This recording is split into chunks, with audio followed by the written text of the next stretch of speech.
Bismillahirrahmanirrahim. Start with the name of Allah, who is the most merciful and the most beneficent. Now, today I will tell about the nucleotide and what are the nucleotides, what are the purines and the pyrimidines, how the purines are synthesized and degraded, and how the ribonucleotides are converted into the deoxyribonucleotide which are required for the DNA synthesis. It is a totally clinical related topic because you know that the many anti-neoplastic agents means in a uh, easy language anti-cancer drugs such as methotrexate, hydroxyurea, hydroxycarbamide, and the 5-fluorouracil or the 5-fluorodeoxyuridine monophosphate, and the many other drugs. There is a long list of the drugs which are related to the nucleotide metabolism. I only discuss about the few of them, and this is totally clinical related. Why? Because many drugs interact with the nucleotide synthesis and the degradation, and the most important them are the drugs which are used to treat the cancers, the drugs which are used to control the uric acid level. So you should clear about the biochemistry of the nucleotide. So in future you will learn about the pharmacology and it will be easy for you. So let us begin. First of all, I will tell about the functions of the nucleotide. As you know that nucleotides are the energy sources in the cell. The most abundant energy source in the cell, energy currency of the cell is the adenosine triphosphate. So adenosine triphosphate आता कहाँ से है? Protein की oxidation से, lipid की oxidation से, carbohydrate की oxidation से। आपको पता है इलेक्ट्रॉन ट्रांसपोर्ट चेन चलती है, वो 5 कॉम्प्लेक्सेस हैं, उनके कम्बिनेशन से फिर आपको माइटोकॉन्ड्रियल मैट्रिक्स में वो रोटेटरी यूनिट होता है एटीपी सिंथेस का, वहाँ से एनर्जी हमारे पास एडिनोसिन ट्राइफॉस्फेट बनता है। तो एडिनोसिन ट्राइफॉस्फेट इटसेल्फ क्या है? एक न्यूक्लियोटाइड है, वो एनर्जी हमें दे रहा होता है। Number second, DNA and RNA. You know that your DNA and RNA is made up of the basically the simplest unit nucleotide. By the accumulation or the combination of the many nucleotide, DNA and RNA is made. So the nucleotide typical structure is ribose sugar, nitrogenous base and the phosphate. So DNA, it is plays an important role, nucleotides plays an important role in the formation of the DNA and RNA and thus the protein synthesis, because if the RNA made, then understood is that protein synthesis occur. You know that the adenylyl cyclase, cyclic AMP second messenger mechanism, and guanylyl cyclase second messenger mechanism. ये जो second messenger mechanism है, ये different hormones हमारे पास imply करते हैं। तो उसके अंदर भी जो साइक्लिक एडिनोसिन मोनोफॉस्फेट है या साइक्लिक गुआनोसिन मोनोफॉस्फेट है, ये अगेन न्यूक्लियोटाइड्स हैं, ये अपना रोल प्ले करते हैं। Carrier of the compound such as glucose. अब ग्लूकोज को जब ग्लाइकोजन की सिंथेसिस करनी होती है, तब वहाँ पे क्या होता है कि यूरिजिन डाइफॉस्फेट रिक्वायर्ड होता है ताकि वो ग्लाइकोजेनिन को जाके ग्लूकोज जाके दे आए और हमारे पास ग्लाइकोजन सिंथेस जो है वो फिर ग्लाइकोजन बनाने लग जाए। तो अगर ये खाली ग्लूकोज तो पड़ा होता है लेकिन वो जाता नहीं है, लेकिन ये यूरिजिन डाइफॉस्फेट पर लगता है तो तब वो एक्टिवेटेड होता है। एक्टिवेट होके वो जनाब डिफरेंट मेटाबॉलिक पाथवेज में इस्तेमाल होता है, such as synthesis of the glycogen and आपने वो यूरोनिक एसिड पाथवे पढ़ा होगा कार्बोहाइड्रेट मेटाबॉलिज्म में, वो वहाँ पे भी यूरिजिन डाइफॉस्फेट ग्लूकोज इन्वॉल्व होता है। और important part of the coenzyme such as co A flavin adenine dinucleotide, nicotinamide adenine dinucleotide and nicotinamide adenine dinucleotide phosphate. So nucleotides, these are the nucleotides which are plays an important role as a coenzyme for the number of the hundreds of the enzymes and regulators of the metabolic pathways. अब हर वक्त पढ़ते रहते हैं कि adenosine monophosphate या ADP जो है adenosine diphosphate, it will stimulate the energy producing reaction such as glycolysis and the TCA cycle, while the high energy level adenosine triphosphate inhibit कर देता है। तो ये सारी क्या चीज़ें हैं? ये न्यूक्लियोटाइड्स ही हैं। अब न्यूक्लियोटाइड्स के फंक्शन, आपको ये कुछ हमने फंक्शन याद कर लिए हैं न्यूक्लियोटाइड्स के। अब हम देखते हैं कि nucleotide, nucleoside, what is the difference between the nucleotide and the nucleoside. So first of all we learn about the difference. So first of all we learn about the purines and the pyrimidines which are the basis of the DNA. ये chapter कुछ भी नहीं है, इसमें से 5 से 6 number का आना है, पेपर आना है, लेकिन क्लिनिकल में ये सबसे इम्पोर्टेंट चैप्टर है। अगर क्लिनिकल पॉइंट ऑफ व्यू से देखा जाए तो ये सबसे इम्पोर्टेंट चैप्टर है। सबसे पहले इसमें अगर याद करना है तो किसी ने इसकी डायग्राम्स याद कर ली तो पूरी चैप्टर की थ्योरी याद करने की ज़रूरत नहीं है, सिर्फ अपना कंसेप्ट बनाए, डायग्राम याद करें, डेट्स ऑल। अब ये देखें, इसके अंदर से हमारे पास there are the shown the structure of the purines and the pyrimidines. So purines हमारे पास कौन कौन सी हैं? डबल रिंग स्ट्रक्चर है, एडिनिन और गुआनिन, ये डीएनए और आरएनए दोनों में सेम होती हैं। पायरीमिडीन्स कौन कौन सी हैं हमारे पास? Thymine, cytosine and uracil. अब आरएनए के अंदर जो पायरीमिडीन्स पाई जाती हैं वो साइटोसिन और यूरासिल है, और डीएनए के अंदर जो पाई जाती है वो थायमीन और साइटोसिन है। आरएनए के अंदर फ़र्क ये है कि थायमीन रिप्लेस हो जाती है यूरासिल के साथ। अब यहाँ पे डिफरेंस एमसीक्यूज बनता है कि थायमीन और यूरासिल में क्या फ़र्क है। थायमीन के पास देखें मिथाइल ग्रुप होता है, यूरासिल के पास मिथाइल ग्रुप नहीं होता। रिमेनिंग स्ट्रक्चर दोनों का एक जैसा ही है। सो ये तो हमारे पास होगी प्यूरिन्स होगी और पायरीमिडीन्स। ये एक एमसीक्यूज आता है पेपर में, write down the biochemical name of the adenine. So the biochemical name of the adenine is the 6 amino purine. अब हम कर लेते हैं कि डिफरेंस क्या है, what is the difference between the, ये बेसिस के बारे में तो बात होगी ना हमारे पास। आपको पता लग गया कि न्यूक्लियोटाइड्स का एक बेसिक स्ट्रक्चर देखें तो राइबोज शुगर होती है, अब नाइट्रोजिनस बेस हो सकती है। अब ये अज्यूम कर लें कि ये प्यूरिन भी हो सकती है और पायरीमिडीन भी। अब प्यूरिन में एडिनिन भी हो सकती है, या गुआनिन हो सकती है, पायरीमिडीन में साइटोसिन हो सकती है, यूरासिल हो सकती है, थाइमिन हो सकती है। तो ये डिफरेंस हमारे पास आ गया। राइबोज शुगर डीएनए के केस में कौन सी होगी? 2 डीऑक्सी और आरएनए के केस में कौन सी होगी? राइबोज होगी। आप फॉस्फेट वेरी कर सकते हैं। फॉस्फेट एक होगा तो मोनोफॉस्फेट, दो होंगे तो डाईफॉस्फेट, तीन होंगे तो ट्राईफॉस्फेट कह देंगे हम। अब यहाँ पे एक क्वेश्चन आता है एग्जाम में या वाइवा क्वेश्चन ऑफ पूछ लेते हैं, what is the difference between the nucleoside and nucleotide. तो न्यूक्लियोसाइड के अंदर क्या डिफरेंस है कि न्यूक्लियोसाइड में ribose sugar plus nitrogenous base, ये जो स्ट्रक्चर होता है इसे हम कहते हैं न्यूक्लियोसाइड। लेकिन जैसे ही हमारे पास फॉस्फेट ग्रुप अटैच हो जाता है तो इस स्ट्रक्चर को कहते हैं हम न्यूक्लियोटाइड। सिर्फ इतना सारा डिफरेंस है। अब आपको डिफरेंसेस पता लग गया डीएनए और आरएनए के अंदर। डीएनए के अंदर एक डिफरेंस है कि इसके अंदर शुगर का, इसके अंदर जो शुगर होती है वो 2' डीऑक्सीराइबोज। अब 2' डीऑक्सीराइबोज को लिखने की क्या हिकमत है कि नाइट्रोजनस बेस में भी तो नाइट्रोजन एटम्स कार्बन एटम्स होते हैं, राइबोज शुगर में भी होते हैं। तो हम 2' जब लिखते हैं तो 2' हम इस्तेमाल करते हैं राइबोज शुगर के लिए। अब ये राइबोज पेंटोज शुगर के लिए, अब ये पेंटोज शुगर कोई भी हो सकती है, राइबोज भी हो सकती है या 2 डीऑक्सी राइबोज भी हो सकती है। सो प्राइम जहाँ पे लगती है तो वो ये जो शुगर है पेंटोज शुगर उसके कार्बन को डिनोट करेगी। और अगर सिंपल वर्डिंग में 1 2 3 लिखा हुआ है तो वो वर्डिंग जो है वो डिनोट कर रही होगी, नंबरिंग डिनोट कर रही होगी कि ये नाइट्रोजिनस बेस के कार्बन एटम्स हैं, ये राइबोज शुगर के कार्बन एटम्स नहीं है। ये 2' जो हमने मेंशन कर दिया है तो इसका मतलब है कि ये राइबोज शुगर का कार्बन एटम है। तो डीएनए के अंदर जो शुगर होती है वो 2' डीऑक्सीराइबोज। तो 2' से हमें पता लग गया कि जो पेंटोज शुगर है उसके दूसरे कार्बन के ऊपर एक ऑक्सीजन कम होती है as compare to the ribose in the RNA. RNA के अंदर क्या होता है कि यहाँ पे राइबोज शुगर होती है लेकिन डीएनए में उसी राइबोज में से दूसरे कार्बन के ऊपर एक ऑक्सीजन कम हो जाती है। मैं आगे जाके आपको दिखा भी देता हूँ, बल्कि अभी दिखा देता हूँ। ये देखें, ये बेसिक स्ट्रक्चर है राइबोज का, पेंटोज शुगर का, ये 2 डीऑक्सीराइबोज है। अब राइबोज में देखें दूसरे कार्बन के ऊपर, ये पहला कार्बन है, ये दूसरा कार्बन।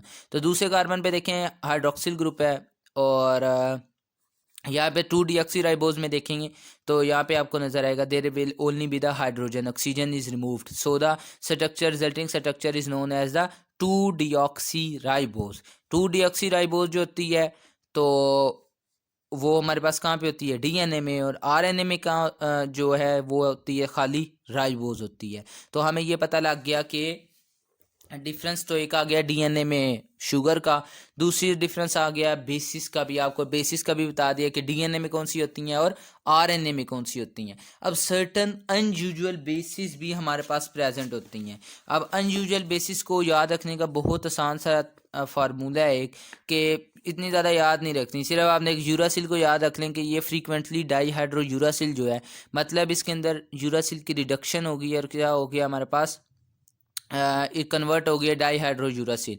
तो डाईहाइड्रो यूरासिल ट्रांसफर आरएनए में बहुत ज़्यादा होती है। एडिनिन की आप याद रख लें कि मिथाइलेशन हो गई है तो डाई मिथाइल एडिनिन बन गया, और साइटोसिन की एसिटाइलेशन हो गई है तो एसिटाइल साइटोसिन बन गया। नंबर ऑफ कार्बन एटम्स ना भी याद रहे तो खैर है, लेकिन आपको पता हो कि यार अनयूजुअल बेसिस होती कौन सी हैं।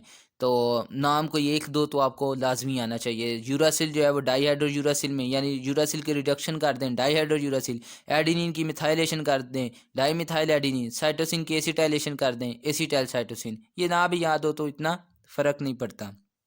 आपको बेसिक डिफरेंस पता लग गया न्यूक्लियोसाइड और न्यूक्लियोटाइड का। ये एक पेज में उसने सिर्फ यही लिखा हुआ है कि न्यूक्लियोटाइड में क्या फ़र्क होता है, न्यूक्लियोसाइड में क्या फ़र्क होता है, डीएनए में क्या डिफरेंस है, आरएनए में क्या डिफरेंस है, ये सर्टन अनयूजुअल बेसिस होती हैं, इनका फ़ायदा क्या है हमारे पास। इनका फ़ायदा ये सिर्फ आपने 2 लाइनें याद रख लेनी है कि ये न्यूक्लियोसिस से, उनके अटैक से भी बचाती हैं और स्पेसिफिक इंजाइम्स की रिकग्निशन करने में भी हेल्प आउट करती हैं। ये बस 2 इसके क्या कहते हैं फ़ायदे हैं अनयूजुअल बेसिस के, ये जो पाई जाती हैं। ये फ्रीक्वेंटली जो यूरासिल है, डाईहाइड्रो यूरासिल है, वो ट्रांसफ़र आरएनए में पाई जाती है। तो ये सिर्फ आपने याद रखनी है। और एक और बात है कि नाम याद करते हुए ना कोई थोड़ी सारी गड़बड़ हो जाती है। आप देखें कि हमारे पास क्या है, एक एडिनिन है, एडिनिन। एडिनिन क्या है, एडिनिन सिर्फ और सिर्फ हमारे पास एक बेस है। ये हमारे पास मैं बेसिस लिख रहा हूँ। नाम आपको मेन नाम याद हो जाएगा तो आगे आपको स्ट्रक्चर याद करना आसान होगा, किस तरीके क्या चीज़ बनी है बेसिस। फिर हम कर लेते हैं न्यूक्लियोसाइड लगा देते हैं, क्योंकि ये सिक्वेंशली चीज़ें बनती हैं, इकट्ठी तो नहीं ना बन जाती। न्यूक्लियोसाइड, और फिर हम कर देते हैं न्यूक्लियोटाइड। अब देखिए एडिनिन क्या है, एडिनिन एक बेस है। इसी तरीके हमारे पास गुआनिन एक बेस है, ये प्यूरिन बेसिस हो गई, ठीक है।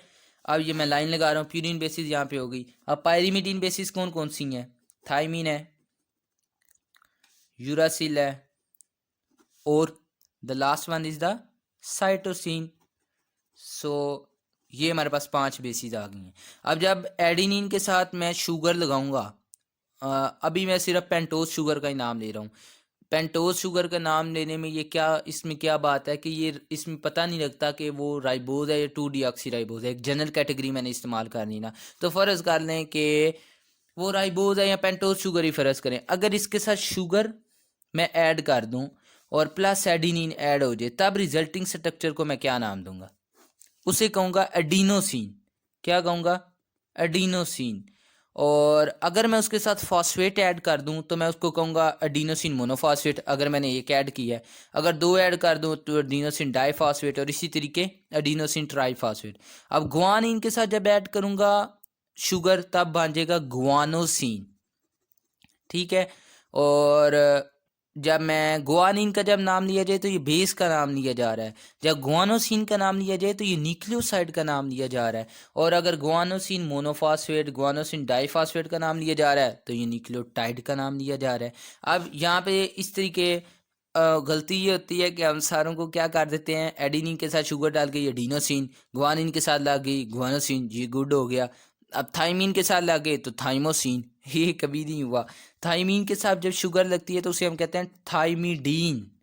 थाइमिडीन, प्यूरिन के लिए रूल्स अलहदा है और पैरामिडीन्स के लिए रूल अलहदा है, जिस तरीके है उसी तरीके याद करना है। थाइमिन के साथ जब शुगर लगती है तो उसको कहते हैं थाइमिडीन, और जब यूरासिल के साथ लगता है तो सिंपली यूरिडीन कह देते हैं, और जब साइटोसिन के साथ लगता है तो उसको साइटिडीन कह देते हैं। अब अगर इसके हम न्यूक्लियोटाइड फॉर्म बनाना चाहें तो thymine monophosphate, diphosphate, triphosphate, uridine monophosphate, uridine diphosphate, uridine triphosphate, cytidine monophosphate, cytidine diphosphate. इस तरीके आपको कोई थोड़ा बेसिक स्ट्रक्चर याद होना चाहिए कि बेस के अंदर क्या फ़र्क है, उसके नाम को हम किस तरीके रिप्रेजेंट करेंगे। न्यूक्लियोसाइड के अंदर क्या फ़र्क है, उसमें शुगर होती है और नाइट्रोजनस बेस होती है। न्यूक्लियोटाइड में एक फॉस्फेट लगा देते हैं न्यूक्लियोसाइड के साथ, उनके नामों को हमने किस तरीके लेना है, और उसकी क्या हमारे पास पायरीमिडीन्स के हम नाम किस तरीके लेंगे और प्यूरिन्स के किस तरीके लेंगे। क्योंकि ये याद होगा तो आगे नाम से लेना बहुत आसान हो जाएगा काम। क्योंकि ट्रीटमेंट के अंदर भी जब आप पूछा जाता है ना जी, पेशेंट को यूरिडीन देंगे, अब यूरिडीन देंगे, यूरिडीन क्या चीज़ है तो पता होगा ना यार, यूरिडीन एक न्यूक्लियोसाइड है, तो ईजी हो जाएगा काम। अब आ जाते हैं हम आगे सिंथेसिस के ऊपर। बिल्कुल मैंने जिस तरीके पहले कहा है, सिर्फ इस चैप्टर की आपको डायग्राम अच्छी याद हो तो हर चीज़ आपकी कवर हो जाएगी। अब ये उसने फ़र्क बताया हुआ है, किसके अंदर फ़र्क बताया हुआ है हमारे पास, वो ये चैप्टर सिर्फ यहाँ से करना है और कहीं से नहीं करना। अगर किसी को ज़्यादा शौक है तो वो हार्पर पढ़े, और फिर उसके बाद नहीं, हार्पर ही काफ़ी है यार। अब चलते हैं आगे। अब देखेंगे ये हमारे पास क्या आ गई, एक पेंटोस शुगर है और ये इस वक्त राइबोज शो की हुई है। प्लस ये क्या हो गया, बेस आ गया। अब ये उसने शो किए हुए हैं कि ये जो पहला कार्बन के साथ ये ऑक्सीजन है, ये फॉस्फेट का बॉन्ड है ना, इसको ईस्टर लिंकेज कहते हैं। तो ये ईस्टर लिंकेज के साथ जुड़े हुए हैं। दूसरे जो दो जो जुड़े हुए हैं वो हाई एनर्जी फॉस्फेट बॉन्ड के जरिए जुड़े हुए हैं। अब ये देखें कि उसने स्ट्रक्चर दिखाया, अगर एक फॉस्फेट है तो एडिनोसिन राइबोन्यूक्लियोसाइड मोनोफॉस्फेट, फिर डाईफॉस्फेट, ट्राईफॉस्फेट। अब ये जो बॉन्ड यहाँ से टूटते हैं ना, उस वक्त एनर्जी रिलीज हो जाती है। वो एनर्जी उन रिएक्शंस को ड्राइव करने में हेल्प आउट करती है जिनमें एंडरजेनिक पाथवे हो या एंडरजेनिक रिएक्शन हो, जिनको एनर्जी चाहिए हो, वो यहाँ पे एनर्जी रिलीज हो जाती है और वो यूज़ अप करके वो रिएक्शन जो है वो कैटालाइज्ड हो जाता है। अब हम बात कर लेते हैं synthesis of the purines. Synthesis of the, as I already told you that you only read the और you say that the cram the diagram, this is enough for this chapter. कि आपने सिर्फ डायग्राम को अच्छी तरीके याद करना है। अब प्यूरिन न्यूक्लियर एक MCQ आता है, what are the sources of the atoms in the purine ring आ गया। अब प्यूरिन रिंग जो होते हैं वो दो रिंग होती है, एक 6 कार्बन और एक 5 कार्बन, डबल रिंग स्ट्रक्चर होता है। तो सिर्फ आपने ये 5 नाम याद करने हैं कि ये जो एक देखें कि ये 1 2 3 4 5 ये नंबरिंग लिखा हुआ है कि किस हिसाब से ये जो है ये एंटर हुए हैं, किस हिसाब से ये एडिशन हुई है इनकी सिंथेसिस के दौरान। जब प्यूरिन का ये एक रिंग बनता है तो ऐसा नहीं होता कि हवा में फूंक मारी रिंग बन गया, बारी बारी करके एक एक एटम आके जुड़ता है जिसकी वजह से रिंग बनता है। तो ये शो किया हुआ है कि ग्लूटामीन ने, ये जो नाइट्रोजन नज़र आ रहा है, ये पहला सबसे पहले नाइट्रोजन जो दिया है वो ग्लूटामीन ने दिया है। ये चौथे वाला जो दिया है N10 फॉर्माइल टेट्राहाइड्रोफोलेट ने दिया है। सो इस तरीके से सिर्फ आपने ये याद रखना है कि प्यूरीन न्यूक्लियोटाइड की सिंथेसिस के लिए या प्यूरीन रिंग की सिंथेसिस के लिए glycine number 1, carbon dioxide, aspartate, glutamine और N10 फॉर्माइल टेट्राहाइड्रोफोलेट कंट्रीब्यूशन अपना प्ले आउट करते हैं। और एक और बात याद रखना है, ये MCQ इधर एक और लिखा हुआ है कि ग्लाइसिन जो है ना, वो ग्लाइसिन पूरे का पूरा माइनो एसिड इनकॉर्पोरेट हो जाता है प्यूरीन रिंग के अंदर, ये भी पूछा जा सकता है। सो आपको सोर्सेज का पता लग गया, ये सोर्सेज MCQ में पूछे जाते हैं, ऑप्शन ज़्यादा सारे दे दिए जाते हैं। ग्लाइसिन, एस्पार्टेट, ग्लूटामीन, ये 3 अमाइनो एसिड के नाम दे दिए जाते हैं। ये कौन कौन से अमाइनो एसिड प्यूरीन रिंग की सिंथेसिस में इन्वॉल्व हैं? सो देख लें, एस्पार्टेट, ग्लूटामीन और glycine. Meanwhile I will tell about the what are the sources of the atoms in the pyrimidine ring. So you should see later that glutamine and aspartate is only involved in the synthesis of the pyrimidine rings, while here you see the 5 things: glutamine, aspartate, glycine, carbon dioxide and N10 formyl tetrahydrofolate. अब इसकी synthesis के लिए सिर्फ diagrams आपने याद करने, और diagrams भी ज़्यादा बर्डन नहीं है, कोई ज़्यादा डायग्राम नहीं, सिर्फ पहले 2 रिएक्शन याद करने हैं। ये 11 रिएक्शन का पाथवे है, लेकिन आपने कौन से याद करने हैं? पहले 2 रिएक्शन याद करने हैं, बाकी अपनी गारंटी पे छोड़ के जाने हैं। मैं तो वैसे आपको ईजीली आपका हिसाब करने के लिए कह रहा हूँ कि सिर्फ 2 रिएक्शन याद करने हैं, जिससे याद होते हैं बाकी वो कर ले, लेकिन मैं जिससे याद होते हैं हाँ वो कर ले, ठीक है। इसके अंदर हमारे पास होगा क्या कि सबसे पहले राइबोस 5 फास्फेट। अब राइबोस 5 फास्फेट कहाँ से आई है? अब यही नहीं पता होता कि राइबोस 5 फास्फेट कहाँ से आई। जी डाइट से आ गई है। डाइट से तो आती है, सारा दिन तो नहीं ना डाइट खाते रहते, फिर कहाँ से आती है? जी डी नोवोसिंथेसिस से आती है। अच्छा, डी नोवोसिंथेसिस किस तरीके होती है? उसका एक पाथवे है, वो हम पहले भी डिस्कस कर चुके हैं। ये पेज ही उतर गया, चलो भाई।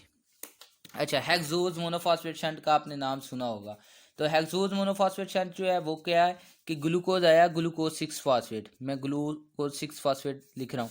अब ग्लूकोज 6 फास्फेट आपको पता है ना, उसके अंदर 3 रिएक्शन होते हैं। कौन कौन से? सिर्फ मैं मेन इंटरमीडिएट्स के नाम लूँगा, मैं इधर हेक्सोज मोनोफॉस्फेट शंट नहीं डिस्कस कर रहा। ग्लूकोज 6 फास्फेट डीहाइड्रोजिनेज एक्ट करेगा तो 6 फास्फोग्लूकोनोलैक्टोन, 6 फास्फोग्लूकोनोलैक्टोन चेंज हो जाता है 6 फास्फोग्लूकोनेट में, 6 फास्फोग्लूकोनेट चेंज हो जाता है राइबुलोज 5 फास्फेट में। अब 6 फास्फोग्लूकोनेट राइबुलोज 5 फास्फेट में चेंज हुआ है, तो इस पूरे रिएक्शन के दौरान आपको पता है 2 NADPH मिलते हैं और एक कार्बन डाइऑक्साइड का मॉलिक्यूल रिमूव हो जाता है। प्लस एंड प्रोडक्ट आपको मिल जाता है राइबुलोज 5 फास्फेट। अब राइबुलोज 5 फास्फेट के पास 2 पाथवे होते हैं, पहले पढ़ चुके हैं कि राइबुलोज 5 फास्फेट इट मे इधर goes into the with the help of the enzyme known as the isomerase, it is converted into the ribose 5 phosphate. So ribose 5 phosphate यहाँ से आ गई। डी नोवोसिंथेसिस का पाथवे पूछे तो हेक्सोज मोनोफॉस्फेट शंट उठा के दे दे। या आपको पता है कि वो दूसरा कौन सा एंजाइम होता है? हाँ, एपिमेरेज। एपिमेरेज की वजह से चेंज हो जाती है जाइलुलोज 5 फास्फेट में। तो जाइलुलोज 5 फास्फेट को अभी हम नहीं डिस्कस कर रहे, हमारा जो टर्न है वो है राइबोस 5 फॉस्फेट। सो राइबोस 5 फॉस्फेट इस तरीके हमारे पास यहाँ तो डाइट से आएगी। डाइट के अलावा अगर आप स्टारवेशन है तब भी तो सेल डिवाइड कर रहे हैं आपकी स्किन बॉडी से, कहीं पे आपको ये तो नहीं ना होता कि कहीं पे ब्रीचिंग नहीं मिलती, स्किन की कॉन्टिन्यूटी हर जगह आपको मिलती है। तो वो सेल्स किस तरीके डिवाइड किए, अगर क्या कहते हैं राइबोस 5 फॉस्फेट अगर डी नोवो ना बनता तो वो सेल कभी डिवाइड ही ना कर सकते। सो अल्लाह सुब्हानहू तआला ने ये एक पाथवे बनाया हुआ है जिससे ग्लूकोज को इस्तेमाल करते हुए हमारे पास क्या बन जाता है, राइबोस 5 फॉस्फेट बन जाता है, और वो ये यूज़ अप हो जाता है न्यूक्लियोटाइड की सेंथिसिस के अंदर। अब न्यूक्लियोटाइड्स की सिंथेसिस में इस्तेमाल हो जाता है, वो आप देखते हैं न्यूक्लियोटाइड्स की सिंथेसिस किस तरीके होती है। पहले तो आपको पता होना चाहिए कि चीज़ें न्यूक्लियोटाइड्स के लिए जो सिंथेसिस के लिए ज़रूरी है वो आ कहाँ से रही हैं। ये इसके अंदर एक बात क्लियर हो गई कि हमारे पास न्यूक्लियोटाइड की सिंथेसिस के लिए राइबोज आ रही है हेक्सोज मोनोफॉस्फेट शंट से। फिर हमारे पास आ गई कि glutamine, glycine, aspartate, as you know that these are the amino acids, so he come from the diet. और carbon dioxide end product of the metabolic pathways is the carbon dioxide, so carbon dioxide involve होगा। और एक vitamin B9 हम diet में खाते हैं, body के अंदर ये आके चेंज हो जाता है। पहले हम फोलिक एसिड की फॉर्म में खाते हैं, पहले वो चेंज होता था डाईहाइड्रोफोलेट में, फिर टेट्राहाइड्रोफोलेट में, फिर टेट्राहाइड्रोफोलेट के ऊपर थोड़ी सारी और उसकी ट्रिमिंग की जाती है, कुछ और ग्रुप उसको दे दिए जाते हैं सॉरी। तो वो चेंज हो जाता है डिफरेंट फॉर्म्स में। तो यहाँ पे जो फॉर्म इस्तेमाल होती है वो इस्तेमाल होती है N10 फॉर्माइल टेट्राहाइड्रोफोलेट। अब आप देख लेते हैं कि प्यूरिन न्यूक्लियोटाइड की सिंथेसिस होती क्या है, किस तरीके। एक है एंजाइम कौन सा, राइबोस 5 फॉस्फेट। अब राइबोस 5 फॉस्फेट के ऊपर एक एंजाइम एक्ट करता है, फास्फोराइबोसाइल पायरोफॉस्फेट सिंथेटेज। ये नाम मुश्किल थोड़ा सारा है लेकिन इतना नहीं है, फास्फोराइबोसाइल पायरोफॉस्फेट सिंथेटेज। अब ये क्या करता है कि ये बहुत आसान है कि राइबोस 5 फॉस्फेट है ना, एडिनोसिन ट्राइफॉस्फेट ने काम किया, एडिनोसिन मोनोफॉस्फेट बन गया। अब इसके जो 2 फॉस्फेट थे एडिनोसिन ट्राइफॉस्फेट के, वो कहाँ पे गए, ये जो पहला कार्बन है ना इसका हाइड्रोजन यहाँ से रिमूव हो जाएगा, इसके साथ आके ये अटैच हो गए। ये आप देख सकते हैं, ये जनाब यहाँ पे आके अटैच हो गए। तो 5 फास्फोराइबोसाइल, क्योंकि ये 5वां कार्बन है, ये पहला कार्बन है, 1 पायरोफॉस्फेट उसने इस तरीके लिख दिया है। तो हमारे पास क्या सबसे पहला रिएक्शन क्या हुआ, प्यूरिन न्यूक्लियोटाइड। अभी हम प्यूरिन न्यूक्लियोटाइड की सिंथेसिस पढ़ रहे हैं। तो सबसे पहला रिएक्शन हमारे पास क्या हुआ कि हमारे पास बन गया जनाब 5 फास्फोराइबोसाइल 1 पायरोफॉस्फेट की सिंथेसिस हो गई। अब ये रेगुलेटरी स्टेप है, कमिटेड स्टेप नहीं है, ये रेगुलेटरी स्टेप है। इनऑर्गेनिक फॉस्फेट होगा तो वो इसको क्या कर देगा, स्टिमुलेट कर देगा। और प्यूरिन राइबोन्यूक्लियोटाइड प्रोडक्ट इनिबिशन है। जब प्यूरिन राइबोन्यूक्लियोटाइड, अब देखें हम पढ़ क्या रहे हैं, प्यूरिन राइबोन्यूक्लियोटाइड की सिंथेसिस पढ़ रहे हैं, तो ये चीज़ ऑब्वियस डेट के प्रोडक्ट इनिबिशन हो जाएगी। जब प्रोडक्ट ज़्यादा होगा तो वो इस रिएक्शन को इनहिबिट कर देगा। अब यही रिएक्शन को आपने आगे पढ़ना है। यहाँ पे देखें कि 5 फास्फोराइबोसाइल 1 पायरोफॉस्फेट है, उसके ऊपर एक इंजाइम ने एक्ट किया है G-पैट, इसे कहते हैं GPAT, glutamine phosphoribosyl pyrophosphate amido transferase. ये क्या करता है, ये जो 1 पे पायरोफॉस्फेट लगा हुआ है इसको amide group of the glutamine के साथ रिप्लेस कर देता है। हम आगे चलते हैं, स्ट्रक्चर देखते हैं। यहाँ पे देखें पहले कार्बन के ऊपर 2 यानी पायरोफॉस्फेट ग्रुप लगा हुआ है, 2 फॉस्फेट लगे हुए हैं इकट्ठे, तो उसने कहते हैं पायरोफॉस्फेट ग्रुप। अब यहाँ पे देखें वो पायरोफॉस्फेट ग्रुप नहीं है, वो कहाँ पे गया, वो इस रिएक्शन में जनाब रिमूव हो गया वाटर की मदद से। और ये जो ग्लूटामीन था इसका जो अमाइड ग्रुप है वो आके यहाँ पे लग गया। तो हमारे पास क्या बन गया, 5 प्राइम पे तो फॉस्फेट ग्रुप मौजूद ही है, तो 5 फॉस्फोराइबोसाइलामीन बन गया। क्या बन गया, 5 फॉस्फोराइबोसाइलामीन की सिंथेसिस हो गई। और इसके अंदर भी वही फंडामेंटल्स हैं कि फास्फोराइबोसाइल पायरोफॉस्फेट जो है, ये जो इसका नाम मैं ले रहा हूँ फास्फोराइबोसाइल पायरोफॉस्फेट, ये इसका सबस्ट्रेट है। तो अगर सबस्ट्रेट ज़्यादा होगा तो जाहिर बात है रिएक्शन ज़्यादा कैटालाइज्ड होगा। और अगर हमारे पास प्रोडक्ट ज़्यादा हो जाएगा, इसका अल्टीमेटली जो प्रोडक्ट होता है ना प्यूरिन न्यूक्लियोटाइड्स का, वो एडिनोसिन मोनोफॉस्फेट है या ग्वानोसिन मोनोफॉस्फेट। सो प्रोडक्ट जब ज़्यादा हो जाएंगे तो जाहिर बात है कि ये जो इंजाइम है ये इनहिबिट हो जाएगा। ये कमिटेड स्टेप भी है, ये रेगुलेटरी स्टेप भी है प्यूरिन राइबोन्यूक्लियोटाइड की सिंथेसिस का। अगर आपसे कोई पूछे कि what is the committed step of the purine ribonucleotide synthesis, so आपका जवाब होना चाहिए G-पैट वाला सर जो स्टेप है। G-पैट का पूछें तो आपने बता देना है कि glutamine phosphoribosyl pyrophosphate amido transferase वाला जो स्टेप है, जिसके अंदर 5 फास्फोराइबोसाइल 1 पायरोफॉस्फेट चेंज हो जाता है 5 फास्फोराइबोसाइलामीन के अंदर, तो वो वाला जो सर स्टेप है वो कमिटेड स्टेप भी है है, और as well as it is the regulatory step. जितने भी कमिटेड स्टेप होते हैं वो रेगुलेटरी लाजमी होते हैं, लेकिन ये जो पहला वाला स्टेप है ये सिर्फ रेगुलेटरी है, कमिटेड नहीं है। अब हम देख लेते हैं 5-फॉस्फोराइबोसाइलामीन। आगे मैं मशवरा आपको दूंगा कि आप आगे ना बस इतना याद रख लें कि 9 स्टेप होते हैं सर, और आगे हमारे पास क्या बन जाता है, आइनोसिन मोनोफॉस्फेट बन जाता है। अल्लाह अल्लाह खैर सल्ला। और इसके अंदर आपने अगर याद करना है तो मसला कोई नहीं है कि 5-फॉस्फोराइबोसाइलामीन के ऊपर ग्लाइसिनामाइड राइबोटाइड सेंथिटेस काम करता है, ग्लाइसिन पूरे का पूरा इनकारपोरेट हो जाता है, एडिनोसिन ट्राइफॉस्फेट रहता है सर, वो सिर्फ एनर्जी पर्पसेस के लिए, और तो चेंज हो जाता है, हमारे पास प्रोडक्ट बन जाता है ग्लाइसिनामाइड राइबोटाइड। इसी तरीके करते करते कहानी फेरते फेरते आपने ले कहाँ पे आनी है सर, आखिर में जो भी होगा बनेगा हमारे पास क्या, आइनोसिन 5 प्राइम मोनोफॉस्फेट। इधर 4 स्टेप ऐसे हैं जहाँ पे एडिनोसिन ट्राइफॉस्फेट चाहिए होता है, वो मार्क आउट आप कर लेना कि वो कौन कौन से हैं। देखें, एक ये वाला स्टेप है, एक ये वाला है, एक ये है, और एक ये है। एडिनोसिन ट्राइफॉस्फेट सिर्फ एनर्जी पर्पसेस के लिए इस्तेमाल होता है। तो और 2 जगह हमारे पास N10 फॉर्माइल टेट्रा हाइड्रोफोलेट इस्तेमाल होता है। सो आपने बस इतना ही बताना है, ये 2 स्टेप इसीलिए मैंने कहा था अच्छी तरीके आपने याद कर लेने हैं।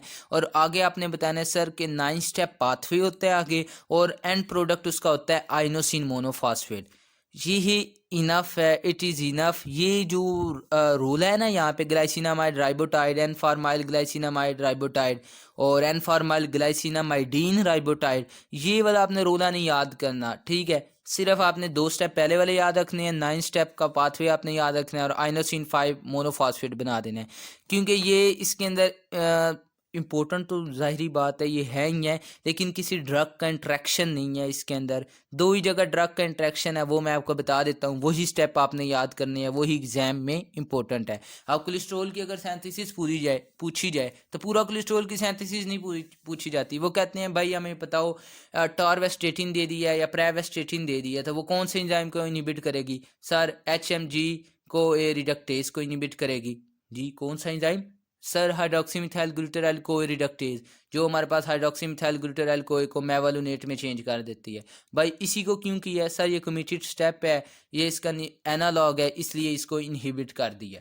तो इतना सारा यही पूरे कोलेस्ट्रॉल में जब भी मैंने देखा है कि सर यही पूछते हैं कमिटेड स्टेप को, या जहाँ उस स्टेप को पूछा जाता है जहाँ पे किसी ड्रग का इंट्रैक्शन हो।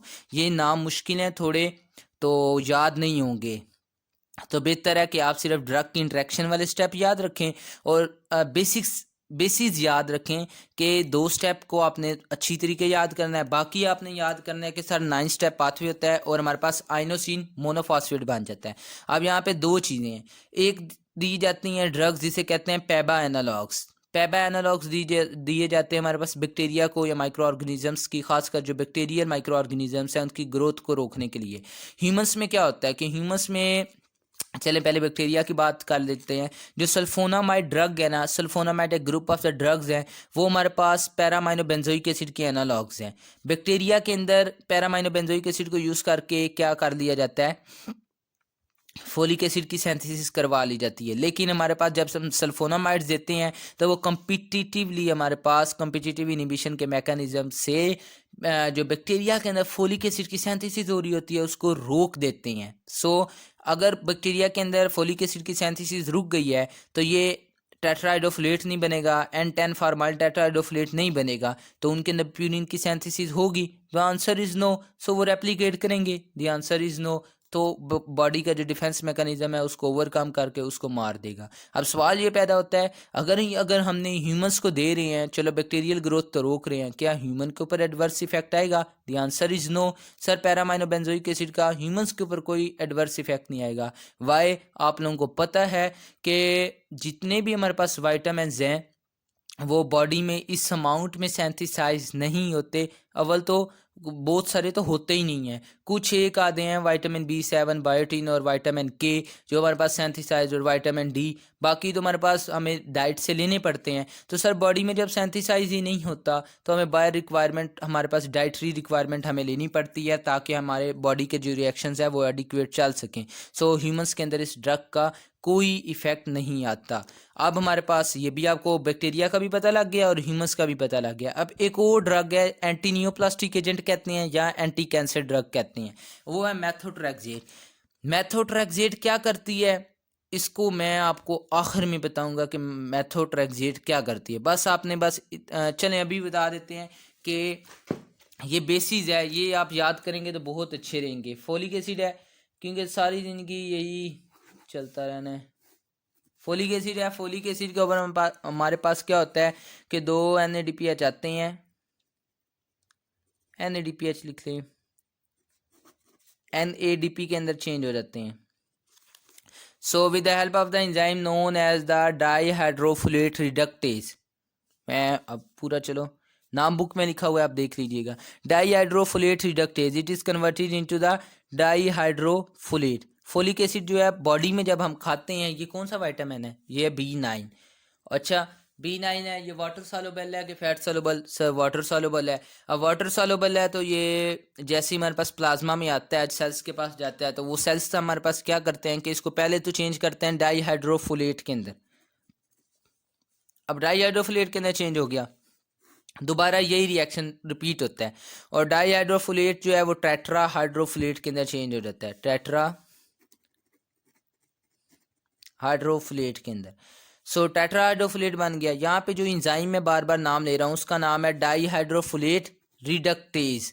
अब ये जो मेथोट्रेक्सेट एंड रिलेटेड कंपाउंड्स दिए जाते हैं इसी से मिलते जुलते, वो इस इंजाइम को इनहिबिट कर देते हैं। अब ये अगर इंजाइम इनहिबिट हो गया तो फोलिक एसिड डाईहाइड्रोफोलेट में चेंज होगा? The answer is no. और डाईहाइड्रोफोलेट टेट्राहाइड्रोफोलेट में चेंज होगा? The answer is no. So हमारे पास बावजूद इसके, despite of having the presence of the folic acid, the folic acid can not work because, बावजूद इसके कि फोलिक एसिड बॉडी में मौजूद है, फोलिक एसिड काम नहीं करेगा। वाई, क्यों नहीं काम करेगा?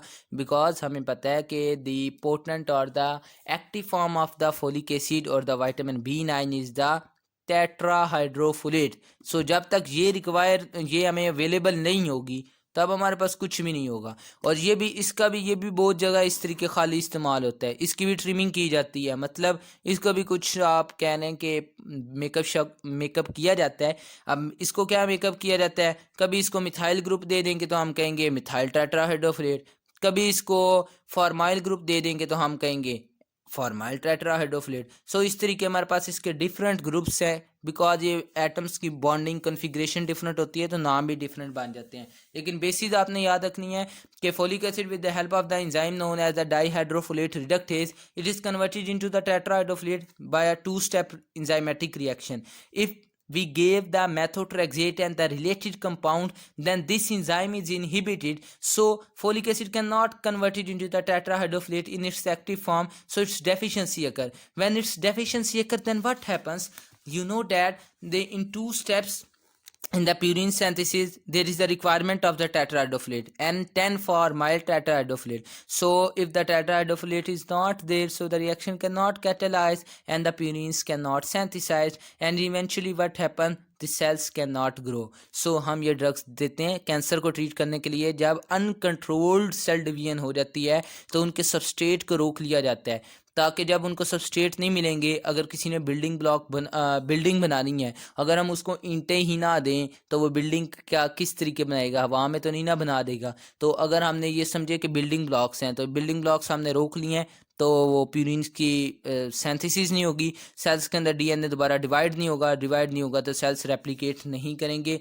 लेकिन इसका एक एडवर्स इफेक्ट है, जहाँ पे कैंसर, चलो कैंसर को हमने रोक लिया, कैंसर ठीक हो गया, लेकिन बॉडी में सिर्फ कैंसर, तो पूरी बॉडी में तो कैंसर नहीं था ना, कैंसर तो एक स्पेसिफिक जगह पे था, बाकी बॉडी के जो सेल्स हैं वो भी मुतासिर होंगे। बिकॉज मेथोट्रेक्सेट सिर्फ ये नहीं कहेगा भाई मैंने लीवर के सेल्स के ऊपर जाके एक्ट करना है, मैंने जो स्प्लीन के सेल्स हैं उनको पर एक्ट नहीं करना, मैंने गैस्ट्रोइंटेस्टाइनल ट्रैक्ट के सेल्स को पर एक्ट नहीं करना, मैंने बोन मैरो के सेल्स पे एक्ट नहीं करना। ये इतनी ज़्यादा अक्लमंद नहीं होती। हमने दे दी तो हमें फिर एडवर्स इफेक्ट भी पता होने चाहिए कि मेथोट्रेक्सेट अगर दे दी तो बॉडी में जितने भी डिवाइडिंग सेल्स हैं वो हमारे पास मुतासिर होंगे। और ख़ास कर ये टेबल पढ़ लीजिएगा, बड़े इंपॉर्टेंट है जी। जिन बंदों को कीमो लगती है वो गंजे क्यों हो जाते हैं, बड़ा ही सुना होगा, अमूमन है ये, it is very common to hear that कि मुझे कीमो लगी थी, मुझे कैंसर था, तो फिर मैंने बाल उतर गए, क्योंकि कीमो की दवाई बहुत गर्म होती है ना, तो इसलिए वो मेरे ना बाल उतर गए। तो ऐसा वैसा चक्कर कोई नहीं है गर्मी का, असल में होता ये है कि जो रैपिडली डिवाइडिंग सेल्स हैं उनमें हेयर सेल्स भी आते हैं। तो हेयर सेल्स जो हैं वो जब डिवाइड नहीं करेंगे, बिकॉज जब हमने बिल्डिंग ब्लॉक रोक लिया है, तब क्या होगा कि हेयर की जब डेफिशिएंसी होगी तो हेयर लॉस होगा। अब हेयर लॉस होगा तो जाहिर बात है वो बॉल्डनेस ही आएगी, उसको कोई अब सुर्खाब के पार तो लगेंगे नहीं, तो हेयर लॉस हो जाएगा। तो ये आपको पता होना चाहिए कि लेमैन टर्म जो होते हैं, टर्मिनोलॉजीज वो बड़ी अजीब अजीब इस्तेमाल करते हैं। सो ये आपको पता होना चाहिए कि हेयर लॉस कीमोथेरेपेटिक पेशेंट के अंदर क्यों होता है। जब कीमो लाग रही होती है तो कीमो क्या है कि एंटी कैंसर ड्रग्स ही उसको लाग रही होती हैं। तो एंटी कैंसर ड्रग्स के अंदर ये methotrexate and the methotrexate related compounds उसको यूज़ करवा रहे होते हैं डॉक्टर्स। तो उसके अंदर हमारे पास एडवर्स इफेक्ट आते हैं। एडवर्स इफेक्ट में 5 चीज़ों को आपने कभी नहीं भूलना सारी ज़िंदगी में। नंबर 1, हेयर से चलने शुरू कर लें। नंबर 2, अपनी बोन्स में क्या होता है, बोन मैरो। नंबर 3, आपके लिम्फाइड्स में क्या होता है, लिम्फाइड टिश्यू, इम्यून सिस्टम आ गया। अच्छा, फिर आप खाना खाते हैं, आपका आ गया गैस्ट्रोइंटेस्टाइनल ट्रैक्ट सिस्टम आ गया।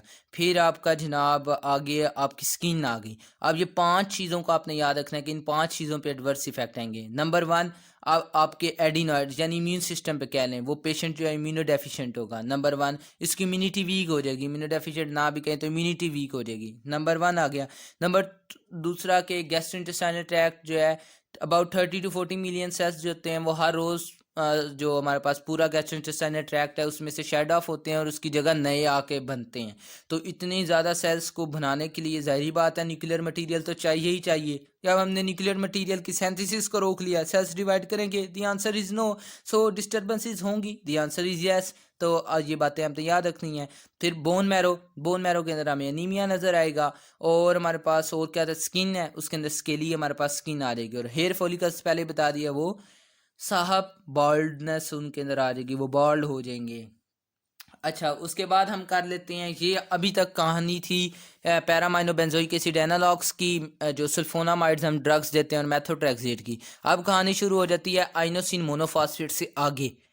अब जो दरमियान में अपने 9 रिएक्शन स्किप किए हैं वो तो चलो स्किप कर दिए, लेकिन इन 2 चीज़ों का आपको पता होना चाहिए और इस एडवर्स इफेक्ट का भी पता होना चाहिए। अब आइनोसिन मोनोफॉस्फेट से आगे आपने जो 2-2-4 रिएक्शंस हैं वो लाजमी याद करने हैं, बिकॉज इधर भी बहुत अच्छी ड्रग्स अल्लाह का शुक्र है बन गई हैं जो यूज़ अप होती हैं। अब होता क्या है कि आइनोसिन मोनोफॉस्फेट है, with the help of the enzyme known as inosine monophosphate dehydrogenase, it is converted into dehydrogenase, जहाँ पे भी आ गया loss of electron. So electron loss हुआ, किसने एक्सेप्ट किया, एनएडी ने, एनएडीएच बनकर। So it is converted into the xanthosine monophosphate.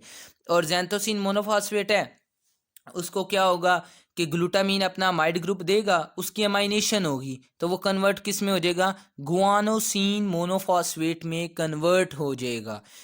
अब गुआनोसिन मोनोफॉस्फेट में ये एंजाइम कौन सा है, गुआनोसिन मोनोफॉस्फेट सिंथेटेज। अब गुआनोसिन मोनोफॉस्फेट बन गया।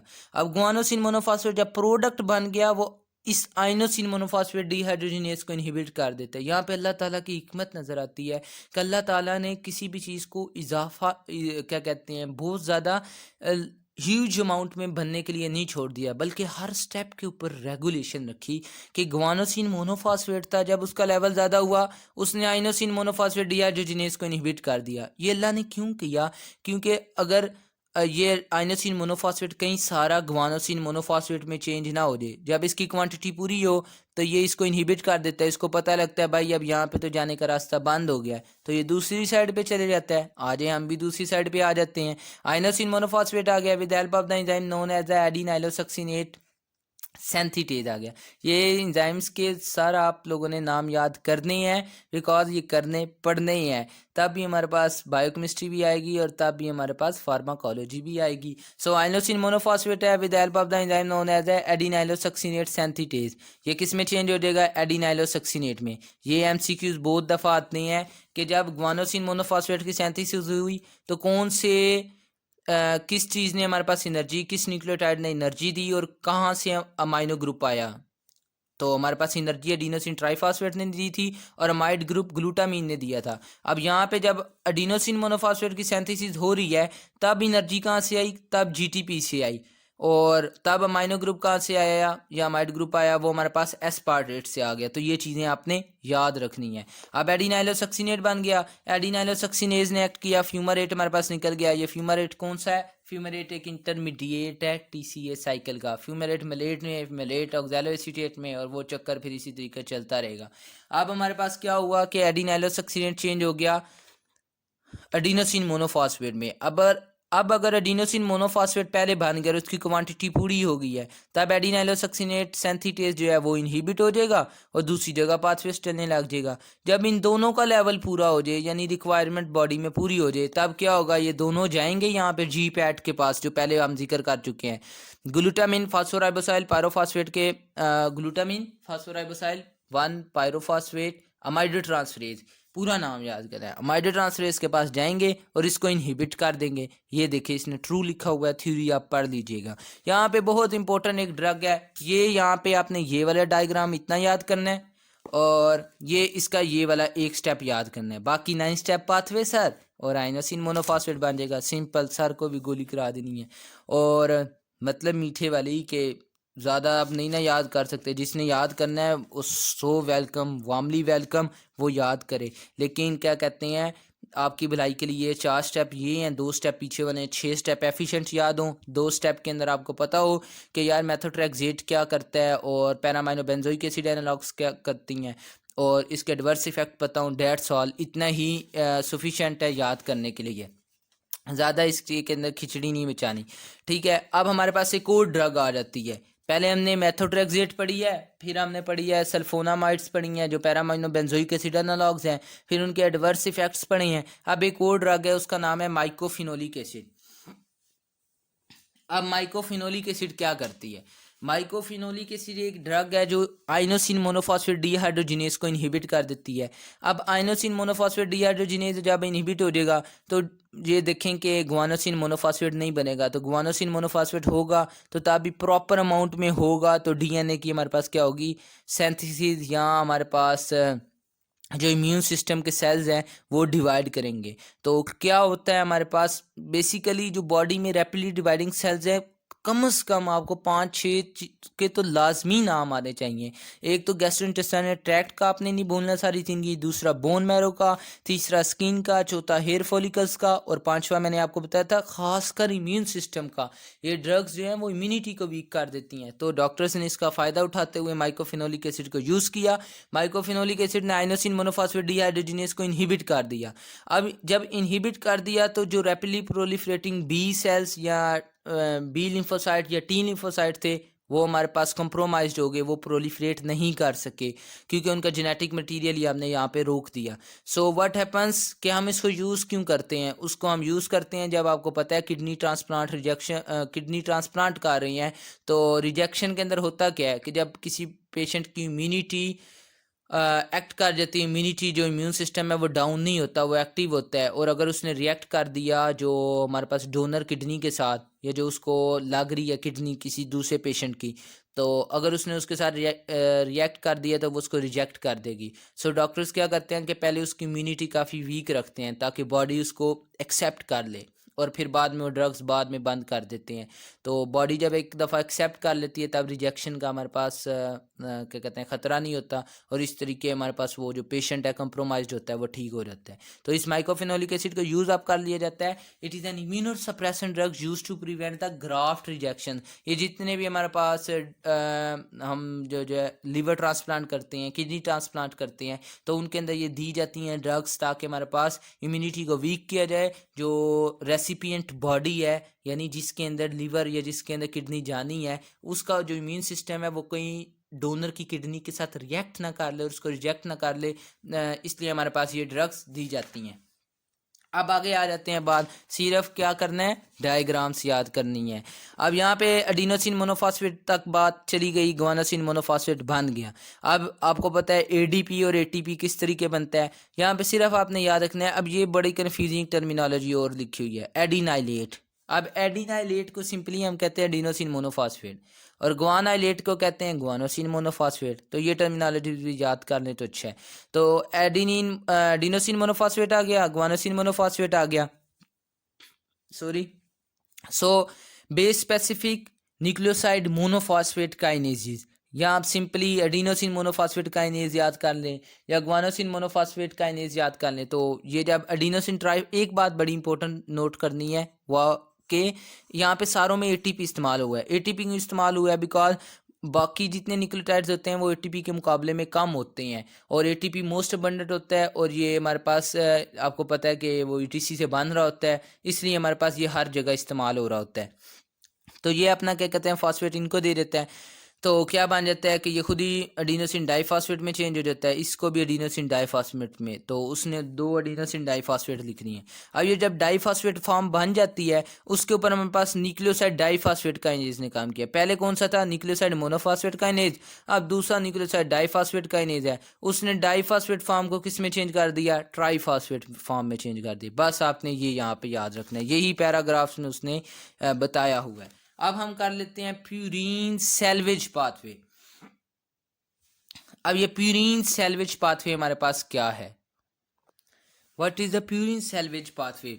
हम जो प्यूरीन, इसका आसान लफ्ज़ों में ये है, जो प्यूरीन हम डाइट से लेते हैं और जो प्यूरीन जब सेल डेथ हो जाती है तो अल्लाह सुब्हानहू तआला की यकीन जहाँ पे विजडम नज़र आता है कि वो चीज़ें अल्लाह सुब्हानहू तआला ज़ाया नहीं करते, बल्कि बॉडी में अल्लाह सुब्हानहू तआला ने उनको दोबारा रीयूटिलाइज करने के लिए सिस्टम्स डेवलप कर दिए हैं ताकि कम से कम चीज़ ज़ाया हो। तो सिंपल यही रूल यहाँ पे भी फॉलो हो रहा है कि प्यूरीन्स जो हम डाइट से खाते हैं वो तो बहुत ही कम आती हैं ना, वो तो पहले ही इंटेस्टाइन में डिग्रेड होकर यूरिक एसिड बन जाती हैं।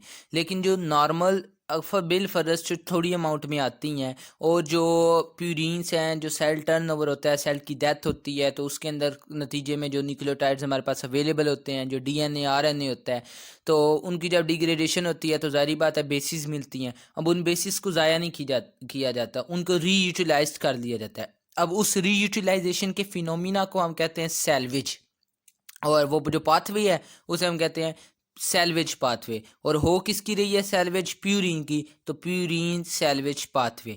अब यहाँ पे सिर्फ डायग्राम्स, अगेन डायग्राम्स को इस चैप्टर में नहीं भूलना, सारी डायग्राम्स करनी है, एक भी डायग्राम नहीं छोड़नी इस चैप्टर की। अब ये हमारे पास कौन सा है इंजाइम, कौन सा है? 3 ही हमारे पास बेसिस हैं, हाइपोजेंथीन है, ग्वानिन है एंड एडिनिन है। ठीक है, तो अब सवाल ये होता है कि हाइपोजेंथीन कहाँ से आई और एडिनिन के अंदर फ़र्क क्या है? ये जो एडिनिन है ना, इसको जब क्या कहते हैं, इसके अंदर से एक अमाइनो ग्रुप, अमाइड ग्रुप या NH2 ग्रुप रिमूव कर दिया जाता है, तो हमारे पास क्या बन जाता है? हाइपोजेंथीन बन जाती है। सिंपल, इतनी आसान लफ्ज़ों में ये बात है। आगे डिग्रेडेशन जब करेंगे तब आपको समझ आ जाएगी। अब हाइपोजेंथीन है, हाइपोजेंथीन के ऊपर एक एंजाइम एक्ट करता है जिसका नाम है हाइपोजेंथीन ग्वानिन फॉस्फोराइबोसाइल ट्रांसफरेज। ये ग्वानिन के ऊपर ये एक एंजाइम है जो हाइपोजेंथीन और ग्वानिन को उसको मोनोफॉस्फेट फॉर्म में चेंज कर देते हैं। कौन सा एंजाइम है? Hypoxanthine HGPRT, simple HGPRT, hypoxanthine guanine phosphoribosyl transferase आ गया। वो हाइपोजेंथीन को आइनोसिन मोनोफॉस्फेट में चेंज कर देता है और ग्वानिन को ग्वानोसिन मोनोफॉस्फेट में। अगर आइनोसिन मोनोफॉस्फेट बनता है तो हम पीछे पढ़ के आए हैं, आइनोसिन मोनोफॉस्फेट की मर्जी है, जो न्यूक्लियोटाइड कम होगा उसकी तरफ वो शिफ्ट हो जाएगा बनने के लिए। अब यहाँ पे ये देख लिया। अब यहाँ पे होता क्या है कि ये बेसिस है, तो यहाँ पे फॉस्फोराइबोसाइल पायरोफॉस्फेट है, तो उसका पायरोफॉस्फेट ग्रुप रीफ कर जाता है, जो राइबोस 5 फॉस्फेट ग्रुप है वो इसमें इनकॉर्पोरेट हो जाता है। इसमें भी यही होता है, इसमें भी यही होता है, लेकिन यहाँ पे इंजाइम एक अलहदा आता है। ये इंजाइम एक इंजाइम है जो दोनों रिएक्शंस को कैटालाइज कर रहा है। सो हमारे पास क्या बन जाता है? ग्वानोसिन मोनोफॉस्फेट बन जाती है और आइनोसिन मोनोफॉस्फेट बन जाता है। अब एडिनिन के ऊपर जो एक इंजाइम एक्ट करता है वो एक अलहदा है, उसका नाम है एडिनिन फॉस्फोराइबोसाइल ट्रांसफरेज। उसके अंदर भी यही मैकेनिज्म है कि फॉस्फोराइबोसाइल पायरोफॉस्फेट अपना राइबोस 5 फॉस्फेट ग्रुप दे देती है और एडिनोसिन मोनोफॉस्फेट बन जाता है। सो ये देखें कि इनको डिग्रेड करने की बजाय अल्लाह सुब्हानहू तआला ने ये इंजाइम्स बना दिए, 2 enzyme, हाइपोजेंथीन guanine phosphoribosyl transferase and the second one is the adenine phosphoribosyl transferase, और उसकी वजह से वो किस में कन्वर्ट हो गए? यूजफुल सब्सटेंसेस के अंदर कन्वर्ट हो गए। अब इधर एक क्लिनिकल है बहुत इंपॉर्टेंट, वो है लीश निहान सिंड्रोम। लीश निहान सिंड्रोम, उसके अंदर होता क्या है? ये जो इंजाइम है ना हाइपोजेंथीन ग्वानिन फॉस्फोराइबोसाइल ट्रांसफरेज, ये एक्स लिंक्ड एक इंजाइम है, एक्स लिंक जेनेटिक डिसऑर्डर है, जिसके अंदर हमारे पास क्या होता है कि ये इंजाइम डेफिशिएंट हो जाता है और उसकी डेफिशिएंसी की वजह से एक सिंड्रोम होता है जिसे कहते हैं लीश निहान सिंड्रोम। अब अच्छा, इस सिंड्रोम को समझना बहुत ही आसान है। ये अगर इंजाइम डेफिशिएंट हो जाएगा तो ये हमारे पास यूटिलाइज होंगी हाइपोजेंथीन और guanine? The answer is no. इनका ब्लड में क्या होगा, लेवल ये कमुलेशन होने लग जाएगी। अच्छा, इसकी तो कमुलेशन हो गई। अब ये आइनोसिन मोनोफॉस्फेट में और ग्वानोसिन मोनोफॉस्फेट में चेंज नहीं हो रही, तो इनका लेवल बढ़ेगा या कम होगा? जाहिर बात है कम हो जाएगा। यहाँ से इनका लेवल ज़्यादा हो जाएगा, इनका लेवल कम हो जाएगा। क्यों ज़्यादा हो जाएगा? बिकॉज ये आगे यूज़ अप नहीं हो रही। यूज़ अप नहीं हो रही तो इन्होंने बनना था आइनोसिन मोनोफॉस्फेट में और ग्वानोसिन मोनोफॉस्फेट में, तो वो जब चेंज नहीं होंगी तब इनका लेवल कम हो जाएगा प्रोडक्ट का, और सबस्ट्रेट का लेवल ज़्यादा होता रहेगा। नंबर सेकंड थिंग, ये जो फास्फोराइबोसाइल पायरोफॉस्फेट है, इसका भी तो लेवल ज़्यादा होगा, बिकॉज जब ये यूज़ अप नहीं होगा तो इसका लेवल भी ज़्यादा हो जाएगा। अब सिंपली आप रेगुलेशन को याद करें सिर्फ, अगर सबस्ट्रेट ज़्यादा होगा, फास्फोराइबोसाइल पायरोफॉस्फेट सबस्ट्रेट है इस एंजाइम का, जी पैट का, तो अगर ये सबस्ट्रेट ज़्यादा होगा और अगर इनहिबिटर्स की अभी आगे अमाउंट आपने देख लिया कम हो गई है, इनहिबिटर्स जो थे नॉर्मली आइनोसिन मोनोफॉस्फेट और ग्वानोसिन मोनोफॉस्फेट, वो इस एंजाइम की डेफिशिएंसी की वजह से, HGPRT की डेफिशिएंसी की वजह से कम हो गई है, तो होगा क्या कि एक साइड से इनहिबिटर्स कम हो गए हैं और दूसरी साइड से एक्टिवेटर्स जो हमारे पास फास्फोराइबोसाइल पायरोफॉस्फेट था वो ज़्यादा हो गया है। तो ये जो कमिटेड स्टेप है ये हमारे पास क्या करेगा, एग्जैजरेटेड रिस्पांस शो करेगा, जिसके नतीजे में बहुत ज़्यादा प्यूरिन्स बनेगी। अब पुरानी यूज़ अप नहीं हो रही, नई बनती जा रही हैं। जब सारों की डिग्रेडेशन होगी, कमुलेटिव अगर बात करें, तो जाहिर बात है नॉर्मल से ज़्यादा यूरिक एसिड प्रोड्यूस होगा, तो वो क्या कर देगा, हाइपर यूरिसीमिया कर देगा। इन पेशेंट के अंदर ये क्या है कि इनहेरिटेड कॉज है हाइपर यूरिसीमिया की, हाइपोजेंथीन guanine phosphoribosyl transferase deficiency. Hyper uricaemia क्यों हुआ है आपकी, मैंने उसकी सारी पैथोफिजियोलॉजी आपको बायोकेमिस्ट्री बता दी है कि क्या चीज़ ज़्यादा हुई है, क्या चीज़ कम हुई है और किस वजह से। एक आपने यहाँ पे इस एंजाइम को रिलेट करना है पीछे कमिटेड स्टेप के एंजाइम से। कौन सा था कमिटेड स्टेप का enzyme? Glutamine phosphoribosyl pyrophosphate amido transferase, GPAT, glutamine phosphoribosyl pyrophosphate amido transferase. और अगला कौन सा एंजाइम जो डेफिशिएंट था, हाइपोजेंथीन ग्वानिन फास्फोराइबोसाइल ट्रांसफरेज। ये दोनों एंजाइम्स को आपस में लिंक करके पढ़ेंगे तब इजीली आपको याद रहेगी चीज़ें। अब ये जो लीश-नीहान सिंड्रोम के पेशेंट होते हैं, आप कहेंगे कि इनको और हाइपर यूरिसीमिक जो पेशेंट होते हैं उनको हम डिफ्रेंशिएट किस तरीके करेंगे? बड़ा आसान है। ये जो लीश-नीहान सिंड्रोम के जो पेशेंट होते हैं इनके अंदर और भी डिसऑर्डर्स मिलते हैं, लाइक कॉग्निटिव डेफिशिएट और मोटर डिसफंक्शन, और सबसे बड़ा जो है बिहेवियरल डिस्टर्बेंसेस मिलती हैं।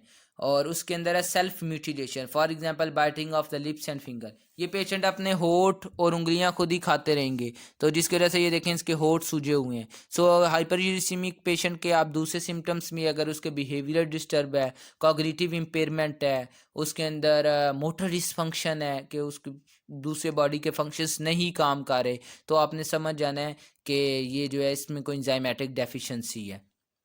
ठीक है, अब ये हमारे पास यहाँ तक जो सारा था हमारे पास वो प्यूरीन की सेंथिसिस थी, प्यूरीन राइबोन्यूक्लियोटाइड की सेंथिसिस थी। अभी हमने सिर्फ प्यूरीन राइबोन्यूक्लियोटाइड की हैं, अब डीऑक्सी राइबोन्यूक्लियोटाइड की सेंथिसिस कर लेते हैं। अभी तक सिर्फ प्यूरीन राइबोन्यूक्लियोटाइड की हैं। डीऑक्सी राइबोन्यूक्लियोटाइड की सेंथिसिस पढ़ने के लिए अब होता क्या है कि सबसे पहले हमारे पास बनते ही राइबोन्यूक्लियोटाइड्स हैं। जब राइबोन्यूक्लियोटाइड बन जाते हैं उनके अंदर जो शुगर होती है उसको फिर रिड्यूस करवा लिया जाता है, उसकी रिडक्शन से जो हमारे पास क्या बन जाती है, डीऑक्सीराइबोज शुगर बनती है और वो डीएनए में इनकॉर्पोरेट हो जाती है। तो उसके लिए दो डायग्राम आपने याद करनी है अगेन। अब पहले हम आगे चले जाते हैं। ये इंजाइम है राइबोन्यूक्लियोटाइड रिडक्टेज, ये रिस्पॉन्सिबल होता है for conversion of the ribonucleotide को डीऑक्सी राइबोन्यूक्लियोटाइड में कन्वर्ट करने के लिए। ये देखें राइबोन्यूक्लियोसाइड डाइफॉस्फेट है, ये फॉर्म इस्तेमाल होती है, यहाँ पे एडिनोसिन डाइफॉस्फेट भी हो सकता है, तो deoxy adenosine diphosphate, guanosine diphosphate, deoxy guanosine diphosphate, uracil diphosphate, deoxy uracil diphosphate. So ये हमारे पास डिफरेंट क्या कहते हैं प्यूरीन और पायरिमिडीन। ये प्यूरीन के लिए भी यही है और पायरिमिडीन के लिए भी यही है, ये दोनों की कन्वर्जन कर देता है राइबोन्यूक्लियोटाइड्स की, किसमें, डीऑक्सी राइबोन्यूक्लियोटाइड के लिए अंदर। तो हमारे पास ये कौन सा है एंजाइम का नाम क्या है, राइबोन्यूक्लियोटाइड रिडक्टेज है। इसकी दो ये हमारे पास एक एंजाइम है, सिंगल एंजाइम है जिसके दो सब यूनिट है, एक अल्फा सब यूनिट या जिसे R1 सब यूनिट कहते हैं, दूसरा बीटा सब यूनिट या R2 सब यूनिट। जो R1 सब यूनिट है उसमें देखने से आपको तीन चीज़ें नज़र आ रही हैं। इसके अंदर दो एलोस्टेरिक साइड्स हैं, एक साइड का नाम है एक्टिविटी साइड, दूसरे का नाम है सबस्ट्रेट स्पेसिफिसिटी साइड, और तीसरा आपको यहाँ पे सेल्फ हेड्रल ग्रुप्स नज़र आ रहे हैं। R2 सब यूनिट है। फिर इसका क्या काम रह जाता है, ये इसके ऊपर टायरोसिन रेडिकल्स प्रेजेंट होते हैं जो कैटालिटिक एक्टिविटी को परफॉर्म करने के अंदर हेल्प आउट करते हैं। इसके अंदर होता क्या है कि यहाँ पे राइबोन्यूक्लियोसाइड डाइफॉस्फेट आता है, ये उसको सेल्फ हेड्रल ग्रुप्स अपने देते हैं, उसको रिड्यूस कर देते हैं और वो चेंज हो जाता है डीऑक्सी राइबोन्यूक्लियोसाइड डाइफॉस्फेट में। समझ आ गई इतनी। अब हम चले जाते हैं पिछले इसके ऊपर। अब यहाँ पे जो राइबोन्यूक्लियोटाइड रिडक्टेज है उसने जब अपने ये देखें यहाँ से हाइड्रोजन दे दिए, अब एक दफ़ा जब उसने राइबोन्यूक्लियोसाइड डाइफॉस्फेट को डीऑक्सी राइबोन्यूक्लियोसाइड डाइफॉस्फेट में चेंज कर दिया, उसने अपने यहाँ पे हाइड्रोजन डोनेट कर दिए। अब यहाँ पे सिर्फ S S S S S S रह गया। अब अगर उसने एक को तो नहीं ना करना, हज़ारों के हज़ार उसने करने होते हैं, तो उसको फिर दोबारा हाइड्रोजन कौन देता है? वो दो स्टेप का पाथवे है, वो बस आपने समझना है कि थायोरिडक्सिन एक प्रोटीन होती है, कोएंजाइम होता है इसी राइबोन्यूक्लियोटाइड रिडक्टेज का, वो अपने हाइड्रोजन दे देता है किसको, इसको राइबोन्यूक्लियोटाइड रिडक्टेज को। उसके जो सल्फर ग्रुप थे वो दोबारा चेंज हो जाते हैं, किसमें? S H S H S H में चेंज हो जाते हैं। ये अपने दे देता है तो खुद ही चेंज हो जाता है, डाइसल्फाइड बॉन्ड बना लेता है, ऑक्सीडाइज फॉर्म में चेंज हो जाता है। अब इसको भी रिड्यूस करने के लिए कोई ना कोई तो बंदोबस्त होना चाहिए, तो वो एक एंजाइम अल्लाह सुब्हानहू तआला ने सेलिनोप्रोटीन बनाई है जिसका नाम है थायोरिडोक्सिन रिडक्टेज। वो क्या करती है कि NADPH, और NADPH कहाँ से आता है? आसान सोर्स है, hexose monophosphate shunt.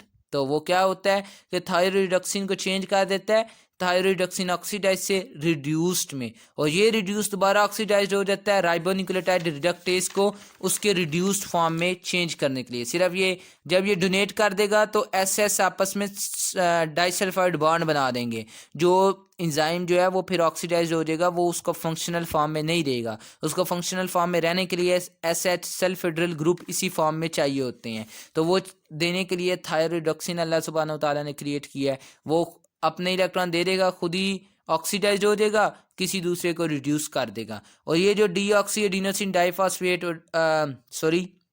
Deoxy adenosine triphosphate का लिखा हुआ है, इसका ये है कि राइबोन्यूक्लियोटाइड रिडक्टेज जो है वो डीऑक्सी एडिनोसिन ट्राइफॉस्फेट की जब मौजूदगी होती है या प्रेजेंस होती है उसमें इनहिबिट हो जाता है, और जब ये नहीं होता तो स्टिमुलेट हो जाता है। ये बात आगे आपको जाके इधर वाजे मैं करता हूँ।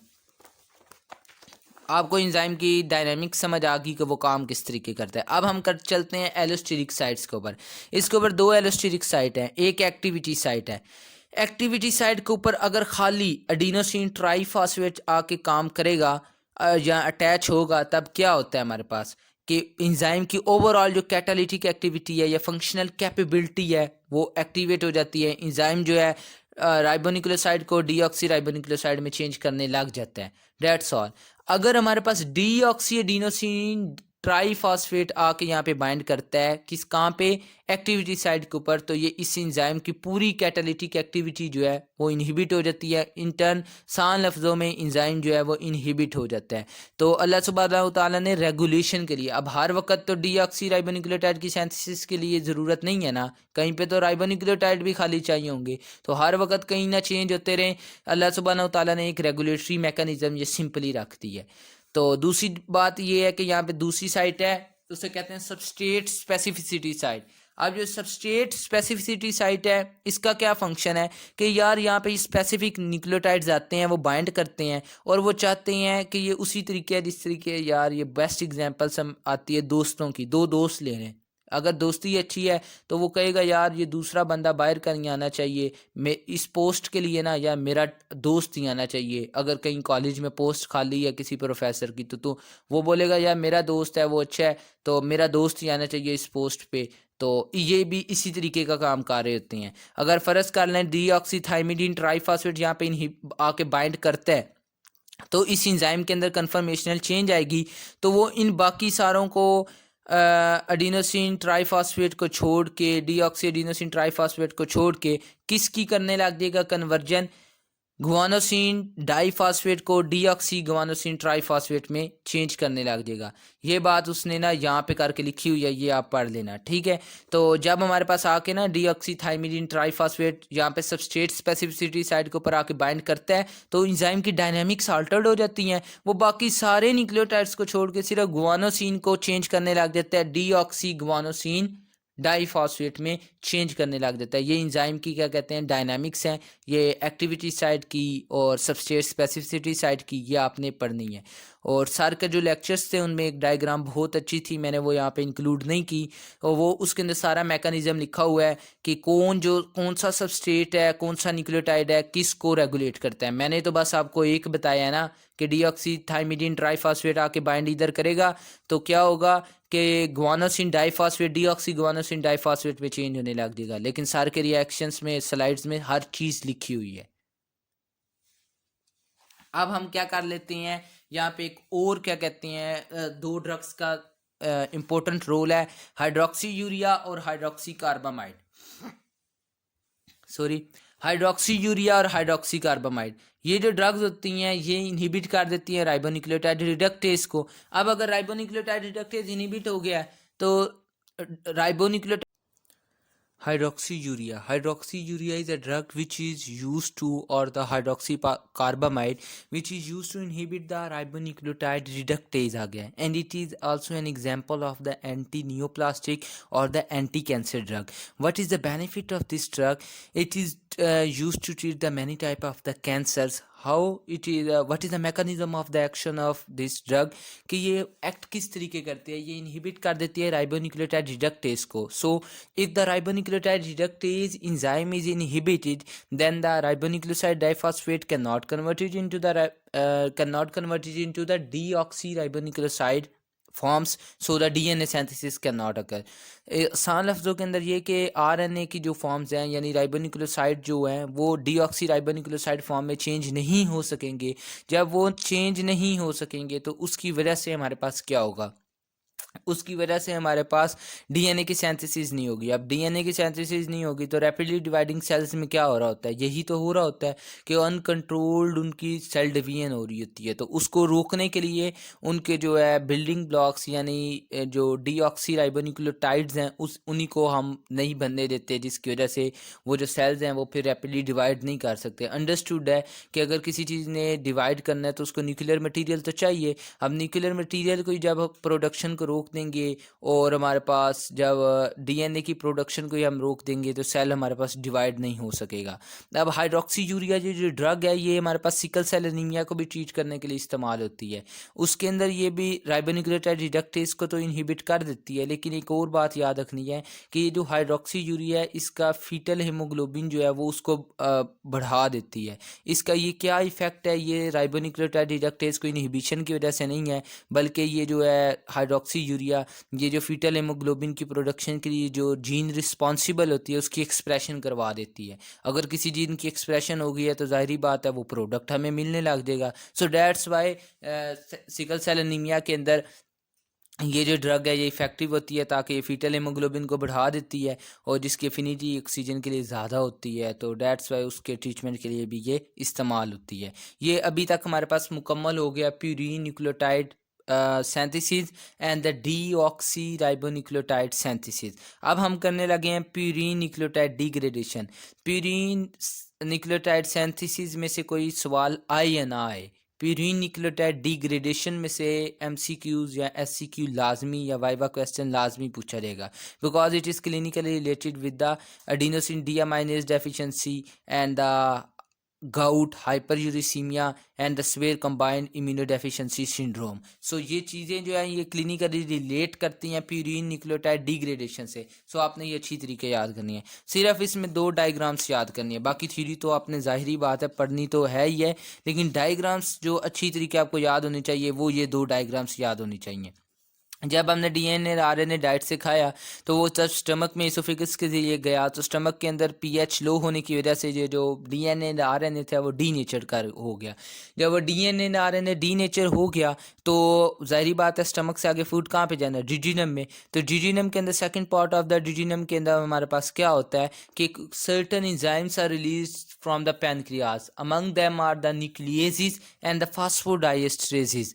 तो न्यूक्लियसिस कौन से होंगे, डीएनए होगा तो डीऑक्सी न्यूक्लियसिस होंगे, और आरएनए होगा तो राइबो न्यूक्लियसिस होंगे। डीएनए होगा तो डीऑक्सी राइबो न्यूक्लियसिस होंगे, और आरएनए होगा तो सिंपली राइबो न्यूक्लियसिस होंगे। वो क्या करेंगे, डी नेचर न्यूक्लिक एसिड को कन्वर्ट कर देंगे न्यूक्लियोटाइड्स में, और न्यूक्लियोटाइड्स के ऊपर हमारे पास फास्फोडाइस्ट्रेसिस एक्ट करेंगे और उनको कन्वर्ट कर देंगे मोनोन्यूक्लियोटाइड्स में। अब देखें जिस तरीके सिंथेसिस होती है इसी तरीके डिग्रेडेशन सिक्वेंशली होती है। Sequentially means step by step. So पहले हमारे पास क्या हुआ कि न्यूक्लियसिस ने एक्ट किया, जो न्यूक्लिक एसिड थे बड़ा मॉलिक्यूल था उसको चेंज कर दिया छोटे में ओलिगोन्यूक्लियोटाइड्स में। फिर पैनक्रियास से ही इंजाइम्स रिलीज हो गए, उन इंजाइम्स का नाम है फास्फोडाइस्ट्रेसिस। उस फास्फोडाइस्ट्रेसिस ने क्या किया कि ओलिगोन्यूक्लियोटाइड्स को कन्वर्ट कर दिया मोनोन्यूक्लियोटाइड्स में। अब ये जो मोनोन्यूक्लियोटाइड्स हैं इनके अंदर से फास्फेट ग्रुप अगर हम हटा लेंगे तो क्या बन जाएगा, न्यूक्लियोसाइड बन जाएगा। तो उन मोनोन्यूक्लियोटाइड्स के ऊपर न्यूक्लियोटाइडेसिस ने काम किया और इनऑर्गेनिक फास्फेट हटा लिया, और क्या बन गया, न्यूक्लियोसाइड बन गया। ये डाइट्री जो हम प्यूरिन और पायरिमिडीन और न्यूक्लिक एसिड खाते हैं ये उनकी डिग्रेडेशन है। यहाँ से इंपॉर्टेंट, बहुत इंपॉर्टेंट एक क्वेश्चन है वो मैं आपको बताता हूँ कि न्यूक्लियोसाइड्स अभी बन गए। अब न्यूक्लियोसाइड्स आप यहाँ पे डायग्राम पे लिख लेना, बार बार थ्योरी रिपीट करने की ज़रूरत नहीं पड़ेगी, सिर्फ ये कंसेप्ट बना लें, बाकी थ्योरी में यही चीज़ें लिखी हुई हैं। जो सोडियम को ट्रांसपोर्ट मैकेनिज्म के जरिए ये जो न्यूक्लियोसाइड है विद इन द इंटेरोसाइट आ जाते हैं, means the intestinal mucosal cells को हम इंटेरोसाइट कह रहे हैं।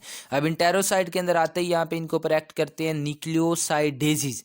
अब न्यूक्लियोसाइडेजिस क्या करते हैं कि न्यूक्लियोसाइड को, अब न्यूक्लियोसाइड को कन्वर्ट कर देते हैं प्यूरिन बेसिस में, पायरिमिडीन बेसिस में। या तो अगर आरएनए है तो राइबोज शुगर बन जाएगी, अगर आरएनए नहीं है तो डीऑक्सी राइबोज शुगर बन जाएगी। अब उसने देखे एरो दो लगाए हैं, ये जो शुगर है और जो पायरिमिडीन बेसिस है ये भी कुछ हद तक हमारे पास पोर्टल सर्कुलेशन से अब्जॉर्ब हो जाती है, रिमेनिंग डिग्रेड हो जाती है। और हमारे पास ये जो प्यूरिन बेसिस हैं ये बहुत ही कम एब्जॉर्ब होती हैं, इनकी प्राइमरीली डिग्रेडेशन होती है और ये चेंज हो जाती हैं यूरिक एसिड में।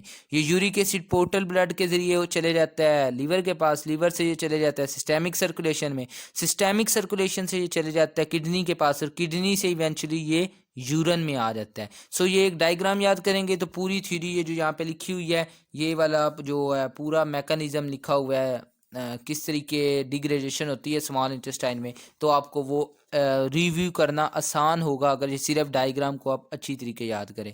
पहले क्या हुआ था, हमने डीएनए एंड आरएनए खाया, वो स्टमक के अंदर गया तो लो पीएच की वजह से डी नेचर्ड हो गया।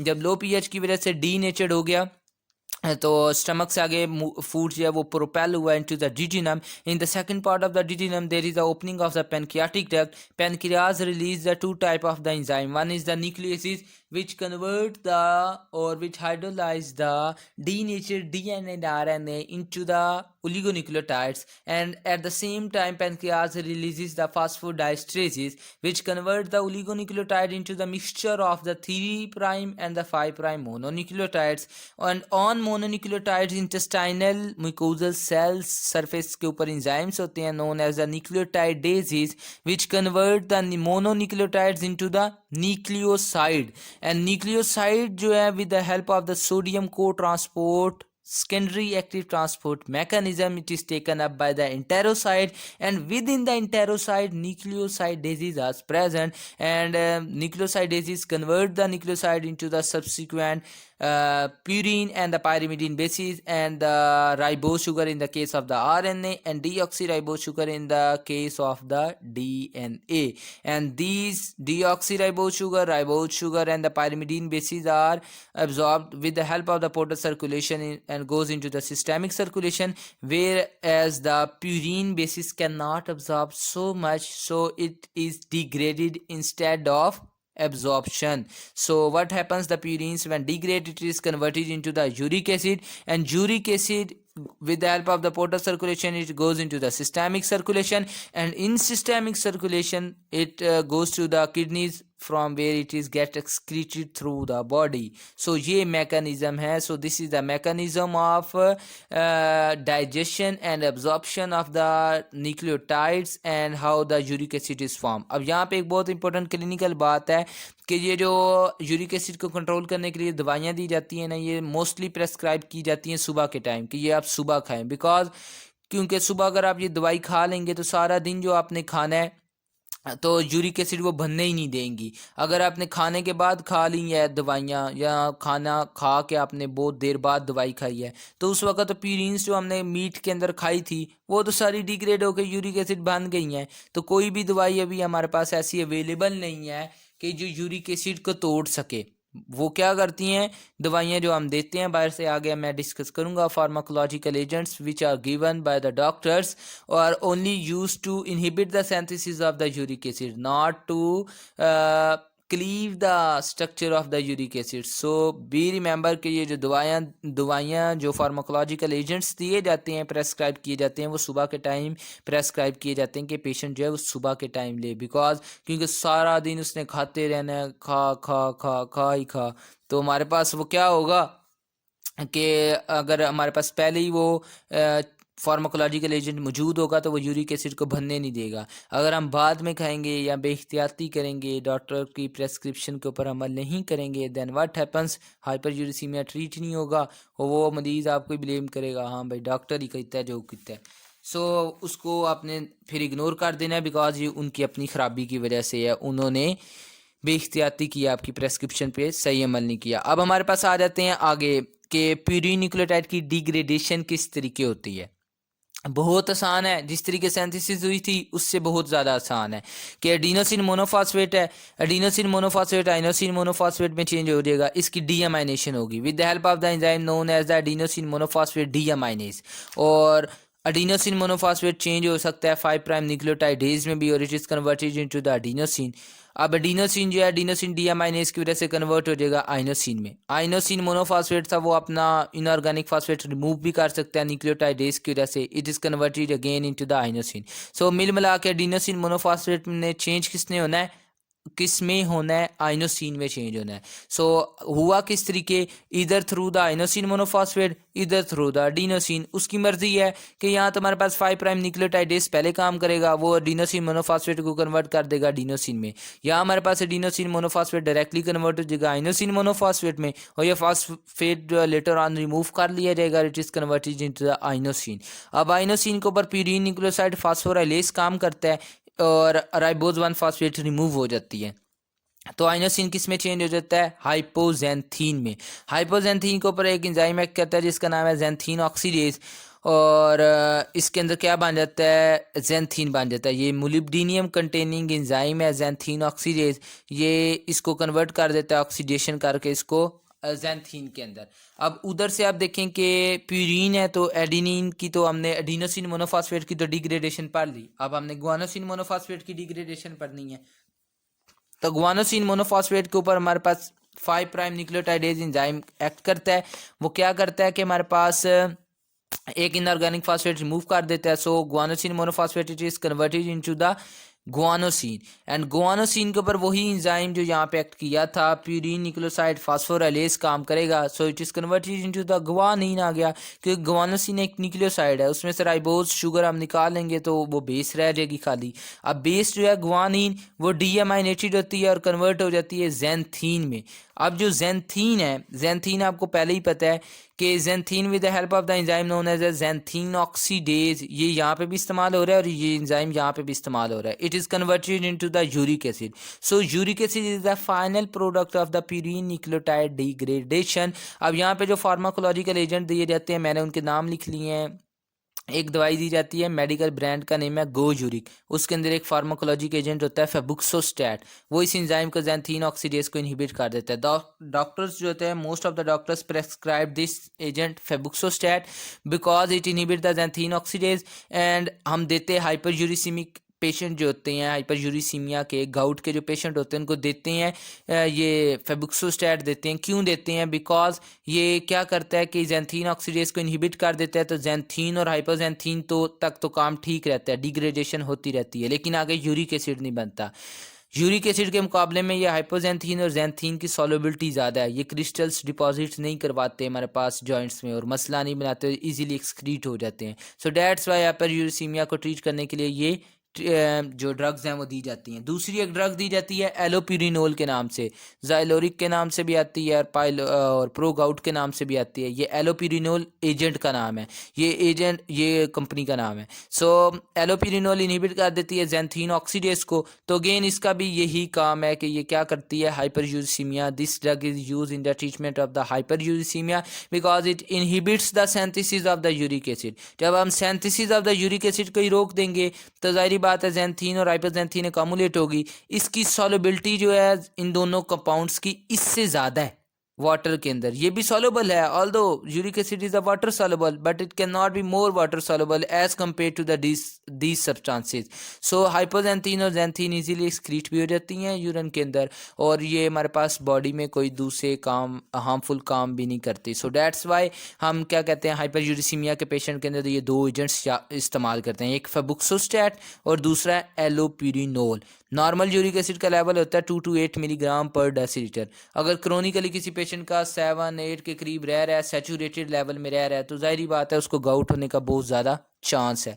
लेकिन हर हाइपर यूरिसेमिक पेशेंट को गाउट नहीं होता, ये भी याद रखना है, कई वैसे भी ठीक ही रहते हैं। अब गाउट क्या है? अब जो यूरिक एसिड डिसऑर्डर होता है वो पूरा थ्योरी के अंदर 2 पेजेस लिखे हैं, ये आपने लाजमी पढ़ने हैं। और क्योंकि ये क्लिनिकल, यही सारा क्लिनिकल है। ये जो आपने 2 पेजेस हैं प्यूरिन न्यूक्लियोटाइड डिग्रेडेशन के, ये तो अच्छी तरीके रट लेने आप लोगों ने, बिकॉज पेपर से ज़्यादा क्लिनिकल इंपॉर्टेंट है। गाउट है, गाउट हमारे पास ये डिसऑर्डर क्या है कि इस डिसऑर्डर में होता है हाइपर यूरिसीमिया। हाइपर यूरिसीमिया जब होता है तो यूरिक एसिड के जो क्रिस्टल्स हैं वो डिपॉजिट होने लग जाते हैं सॉफ्ट टिश्यूज़ में। अगर सॉफ्ट टिश्यूज़ में हो तो उसे कहते हैं टुफेशियस गाउट। अगर वो जॉइंट कैविटी में हो तो उसे कहते हैं गाउटी आर्थराइटिस। और अगर वो किडनीज में हो जाए तो उसे कहते हैं नेफ्रोलिथियसिस या यूरोलिथियसिस। सो 3 जगह हो सकते हैं। यहाँ सॉफ्ट टिश्यूज़ में उसे कहते हैं टुफेशियस गाउट, जिस तरीके ये शो किया हुआ है उन लोगों ने, ठीक है। इसके अंदर सॉफ्ट टिश्यूज़ के अंदर हुए हैं तो ट्रोफेशियस गाउट, और जॉइंट कैविटी में भी लग रहा है कि हुए हैं। सो सॉफ्ट टिश्यूज़ में हो तो उसे कहते हैं ट्रोफेशियस गाउट, अगर जॉइंट कैविटी में हो तो उसे कहते हैं गाउटी आर्थराइटिस, एंड अगर किडनीज में हो जाए तो उसे कहते हैं यूरोलिथियसिस या नेफ्रोलिथियसिस। सो ये जब क्रिस्टल्स डिपॉजिट होते हैं फिर मसला क्या बनता है, इन क्रिस्टल्स के अगेंस्ट इन्फ्लेमेटरी रिएक्शन शुरू हो जाते हैं। जब इन्फ्लेमेटरी रिएक्शन शुरू होंगे जाहिर बात है पेन तो फील होगा। जब पेन फील होगा तो वो आपके पास उठ के आ जाएगा। आपने यूरिक एसिड का टेस्ट करवाना है, अगर ज़्यादा एलिवेट है तो आपने इसको एहतियात बतानी है कि मियाँ तुम मटर खाना छोड़ दो, मूंगफली खाना छोड़ दो, तुम जितनी भी गोश्त हैं, जितने भी किस्म के मटन है, कट्टे का गोश्त है, गाय का गोश्त है जिसे बड़ा गोश्त कह रहे हैं, फिर बकरे का गोश्त है, फिश है, लीन मीट है जिसके अंदर लिवर आ जाता है, और हमारे पास जितना मुर्गी का गोश्त है, ये सारी चीज़ें तुमने नहीं खानी। प्लस जो डेयरी प्रोडक्ट्स हैं वो भी नहीं खानी। जाहिर बात है वो नहीं छोड़ सकता कोई भी बंदा ये चीज़ें अपनी डेली लाइफ में से जितनी भी एलिमिनेट करने की कोशिश करे, खा ही लेता है। तो हाइपर यूरिसीमिया को ट्रीट करने के लिए सबसे बेहतरीन एजेंट 2 ही हैं, फेबुक्सोस्टैट दे दें या उसको एलोपिरिनियल दे दें। यूरिक एसिड बनने ही ना दें। जब यूरिक एसिड बनेगा नहीं तो हमारे पास क्या होगा कि हाइपोजेंथीन और जेंथीन का लेवल तो एलिवेट हो जाएगा, यूरिक एसिड लेवल फॉल कर जाएगा, जिसकी वजह से पेशेंट के अंदर जो पेन है वो भी चले जाएगा। लेकिन पेन को ट्रीट करने के लिए आपको एनसेड देनी पड़ेगी, ठीक है। सैड देनी पड़ेगी या एनसेड देनी पड़ेंगी। सैड कहते हैं स्टीरॉयडल एंटी इन्फ्लेमेटरी ड्रग को, लेकिन वो नहीं देते। वो क्यों नहीं देते? वो इम्यूनिटी वीक कर देती हैं। मोस्ट कॉमनली एनसेड देते हैं, non steroidal anti inflammatory drug देते हैं ताकि वो पेन को लेविएट कर दें। साथ आपने गो यूरिक के नाम से 40 मिलीग्राम की टैबलेट लिख देना, जनाब ये लो, तो ले जो ये खाओ, तुम क्या कहते हैं पहले फ्रीक्वेंटली खाओ, यानी एक हफ्ते हर रोज़ एक गोली खा लो, फिर आप 2 दिन छोड़ के 3 दिन छोड़ के एक गोली खा लो। इस तरह उसका यूरिक एसिड लेवल जो सैचुरेटिंग पॉइंट पे गया होगा वो फॉल कर जाएगा, और जॉइंट कैविटीज़ में, सॉफ्ट टिश्यूज़ में और किडनी में उसको ये चांसेस हैं इन्फ्लेमेटरी रिएक्शंस के वो भी कम हो जाएंगे। अब हाइपर यूरिसीमिया, यूरिक एसिड ज़्यादा होता क्यों है? इसकी 2 काजेज़ हैं। ये सारी थ्योरी में लिखी हुई हैं, मैं आपसे वैसे डिस्कस कर रहा हूँ कि 2 काजेज़ हैं। या तो अंडर एक्सक्रीशन, मतलब किडनीज इस कैपेबल नहीं है कि वो उसको एक्सक्रीट कर सकें, यहाँ हमारे पास क्या होगा कि ओवर प्रोडक्शन। अंडर एक्सक्रीशन के अंदर अब दो प्रॉब्लम्स हैं कि इडियोपैथिक कॉज है, और मोस्ट 90% ऑफ द पीपल और more than 90% of the people के अंदर ये अंडर एक्सक्रीशन ही होती है। इडियोपैथिक है ये, मतलब हमें कॉज नहीं पता कि क्यों, और कुछ केसेस में हमें कॉज पता होता है, सच एज लैक्टिक एसिडोसिस और थायराइड डायूरेटिक्स, या हमारे पास लेड। इसकी वजह से ये तीन एजेंट ऐसे हैं जो यूरिक एसिड के एक्सक्रीशन को किडनी से कम कर देते हैं। जब एक्सक्रीशन कम होगी, जाहिर बात है हाइपर यूरिसीमिया होगा, और ये तो सेकेंडरी आता है, सेकेंडरी हाइपर यूरिसीमिया में, क्योंकि हमें कॉज पता है कि लेड की वजह से है, या लैक्टिक एसिडोसिस की वजह से है, या हमारे पास क्या है, सीसा मैंने क्या नाम लिया है, लैक्टिक एसिडोसिस, लेड या थायराइड डायूरेटिक्स हम इस्तेमाल करें, तब हमें पता है कि यार ये जो एजेंट्स हैं ये तीनों, ये हमारे पास यूरिक एसिड की एक्सक्रीशन को कम कर देंगे, तो जिसकी वजह से हाइपर यूरिसीमिया हो जाएगा। तो सिंपली अगर हम इनको अपनी लाइफ से रिमूव कर देंगे, अगर कोई पेशेंट ले ही रहा है तो वो ठीक हो जाएगा। और एक है इडियोपैथिक। इडियोपैथिक को कॉज ही जब नहीं पता तो ट्रीटमेंट हम क्या करेंगे, तो उसके लिए बेहतरीन यही होता है कि हम उसको लाइफ लॉन्ग फेबुक्सोस्टैट चलवा दें, या एलोपिरिनोल 2 दिन बाद 3 दिन बाद एक टैबलेट खा ले सुबह के टाइम, तो वो ठीक रहेगा। यूरिक एसिड का लेवल जब कम रहेगा तो जाहिर बात है इन्फ्लेमेटरी रिएक्शंस भी उसके अंदर कम होंगे। ये बात आ गई। नंबर दूसरी ये है कि ओवर प्रोडक्शन। अब ओवर प्रोडक्शन किन पेशेंट में होगा, याद रखना है, please remember the patients of the myeloproliferative diseases और the cancers and the patients of the chemotherapy. इन सारे पेशेंट्स में क्या होता है कि सेल टर्नओवर ज़्यादा हो रहा होता है। जितना ज़्यादा सेल टर्नओवर होगा उतनी ज़्यादा प्यूरिन डिग्रेड होंगी, जितनी ज़्यादा प्यूरिन डिग्रेड होंगी उतना ज़्यादा यूरिक एसिड आएगा, जितना ज़्यादा यूरिक एसिड आएगा आपको पता है क्या होगा, हाइपर यूरिसीमिया फिर क्रिएट हो जाएगा। तो ये इन पेशेंट्स के अंदर आपने याद रखना है। दूसरा ये होता है कि हमने एक सिंड्रोम पीछे डिस्कस किया है, लीश-नीहान सिंड्रोम।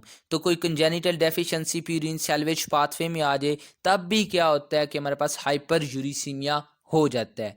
तो ये कुछ कॉजेज़ हैं हाइपर यूरिसीमिया की, और कुछ एक अनरिलेटेड सारी कॉजेज़ हैं सच एज वॉन गिर की डिजीज़ और हेरिडिटरी फ्रुक्टोज इंटॉलरेंस, उनमें भी हाइपर यूरिसीमिया हो जाता है। ये जो सारी बातें मैं कह रहा हूँ ये थ्योरी में लिखी हैं, आपने सिर्फ थ्योरी पढ़नी है। थ्योरी पढ़ के ये टेबल इतनी अच्छी तरीके याद करना है कि ये बातें आपको ज़ुबानी याद हो, आपको पता हो कि यार ये कौन सी अंडर एक्सक्रीशन की क्या बात है, ओवर एक्सक्रीशन की, और सॉरी ओवर प्रोडक्शन की क्या बात है, और ये सारी चीज़ें आपको पता हो। ट्रीटमेंट मैंने आपको बता दी है। और यहाँ पे एक बहुत ख़तरनाक चीज़ लिखी हुई है कि आपने पेशेंट के अंदर अगर हमारे पास arthritis means the inflammation of the joint cavity चल रही है, और पेशेंट आके कहता है डॉक्टर साहब जोड़ों को दर्द बड़ा है, हाथ नहीं मूव किए जाते, बड़ी दर्दें होती हैं जोड़ों में, आप कुछ करें। तो डॉक्टर साहब आपने अगर पढ़ा नहीं होगा तो आप बोलेंगे चलो भाई मैं इसका साइनोवियल फ्लूइड लेता हूँ और एग्जामिन करता हूँ under light polarised light microscopy, uric acid के स्टोन मिलते हैं कि नहीं मिलते, यानी सॉरी क्रिस्टल मिलते हैं कि नहीं मिलते। तो ऐसा नहीं करना आपने, ठीक है। Although it is a confirmatory diagnosis to diagnose a particular cause of the inflammation, लेकिन ये जो आप सिरिंज बाहर से अंदर एक स्टीराइल कैविटी के अंदर इंजेक्ट कर रहे हैं ना, ये बाहर से माइक्रो ऑर्गेनिज्म ले जाएगी और उधर जाके अगर नहीं भी है ना उस पेशेंट को तो तब भी कर देगी, और इन्फेक्शस कॉज कर देगी, और उसके लिए मसला ख़राब हो जाएगा। सो आपने ये जो जॉइंट एस्पिरेशन वाला है ना, जिसे आर्थ्रोसेंटिसिस कहते हैं, ये कम ही करना है। उसके क्लिनिकल साइन देख के या आपने और यूरिक एसिड का लेवल देख के पहचान जाना है कि यार इसको गाउट है कि नहीं है, ठीक है। और बार बार आपने आर्थ्रोसेंटिसिस नहीं करना, ज़्यादा नहीं करना। ज़्यादा क्या है, ये तो करना ही नहीं है, बिकॉज एक स्टीराइल क्या कहते हैं कैविटी है, उसके अंदर आप बाहर से नीडल डाल रहे हैं, नीडल के ऊपर भी हमारे पास जम्स हैं, ऑल दो वो लिखा स्टीराइल ही होता है, लेकिन वो स्टीरिलिटी को, बॉडी की जो जॉइंट कैविटीज़ की स्टीरिलिटी है उसको डिस्टर्ब कर देगी। सो ये चीज़ें आपने अपने जहन में रखनी है। अब यहाँ पे दो बहुत इंपॉर्टेंट चीज़ें हैं। एक है हमारे पास pyridine न्यूक्लियोसाइड फास्फोराइलेज डेफिशिएंसी। ये ऑटोसोमल रिसेसिव डिसऑर्डर है, वेरी रेयर होता है हमारे पास, और टी सेल डेवलपमेंट इसके अंदर इफेक्ट होती है, और रिकरेंट पेशेंट के अंदर इन्फेक्शन आते हैं और न्यूरो डेवलपमेंटल डिले। लेकिन एक इधर बहुत ही ख़तरनाक कंडीशन है, उसे है, उसका नाम क्या है, एडिनोसिन डीएमाइनेज डेफिशिएंसी। ये भी ऑटोसोमल रिसेसिव डिसऑर्डर है ये, लेकिन बहुत ख़तरनाक है। इसके अंदर लिम्फोसाइटोपिनिया हो जाता है, B lymphocyte, T lymphocyte, natural killer cell, cytotoxic cell सारे डिप्लीट हो जाते हैं। और जो चिल्ड्रन होता है वो ओवरवेलमिंग इन्फेक्शन, मतलब कि उसके अंदर जब इम्यूनिटी सप्रेस्ड हो गई है तो ज़ाहिर बात है कि उसके अंदर इन्फेक्शन जो है वो हावी हो जाएंगे और इन्फेक्शंस की वजह से उसकी चिल्ड्रन जो है उसकी इन्फेक्शन की वजह से डेथ हो जाएगी अगर हमने उसको ट्रीट ना किया 2 साल से पहले। और इसका ट्रीटमेंट पाकिस्तान में तो अवेलेबल ही नहीं है। अल्लाह करे हो जे कि बोन मैरो ट्रांसप्लांटेशन करनी है, फिर या इंजाइम रिप्लेसमेंट थेरेपी करनी है या जीन थेरेपी है, और तीनों ये जो टेस्ट हैं या ट्रीटमेंट्स हैं ये बहुत हमारे पास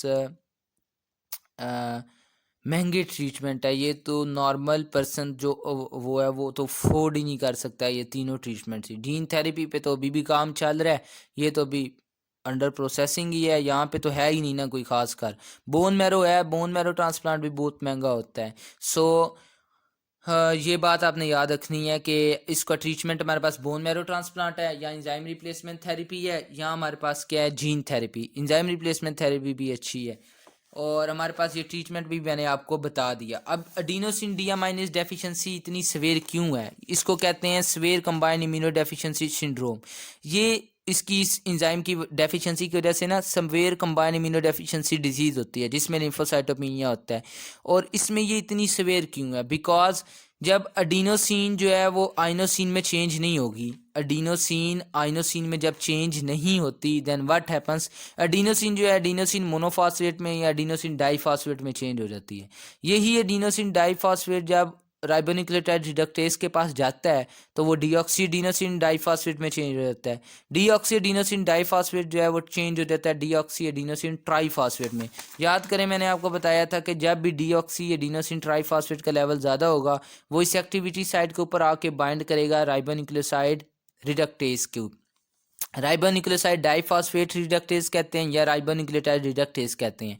जब वो यहाँ पे इस एक्टिव साइट के ऊपर आके बाइंड होगा, एक्टिविटी साइट के ऊपर आके बाइंड होगा, देन व्हाट हैपन्स, ये एक्टिविटी साइट मैंने आपको कहा था जब डीऑक्सीएडिनोसिन ट्राइफॉस्फेट आके बाइंड होगा तो ये इनहिबिट हो जाएगी। जब इनहिबिट हो जाएगी तो डीएनए की जाहिर बात है कि सिंथेसिस रुक जाएगी।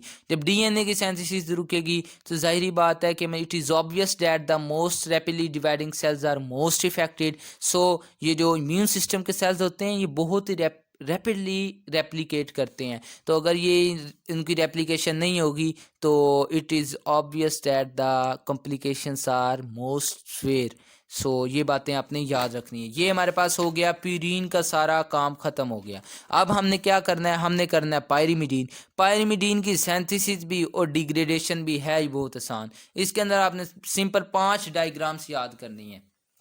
ये सबसे पहले देखिए, अब रिकॉल करें, मैंने आपको जब बताया था कि प्यूरीन की जब रिंग की सिंथेसिस होती है तब हमारे पास aspartate, glutamine, carbon dioxide and 10 formyl tetrahydrofolate and glycine चाहिए होता है। लेकिन इधर ज़रा देखें, इधर सिर्फ एस्पार्टेट चाहिए होता है और amide group of the glutamine चाहिए होता है, कार्बन डाइऑक्साइड चाहिए होते हैं, ना इधर ग्लाइसिन चाहिए होता है ना इधर एंड 10 फार्माइल टेट्राहाइड्रोफोलेट चाहिए होता है। सो ये पर्टिकुलर एमसीक्यूज हैं कि वो पूछ सकते हैं कि प्यूरीन रिंग की डेवलपमेंट में कौन कौन से कंपाउंड्स इस्तेमाल होते हैं and what are the compounds which are responsible for the production of the pyrimidine ring. So आपको ये ज़ुबानी बाय हार्ट आपको ये याद होने चाहिए।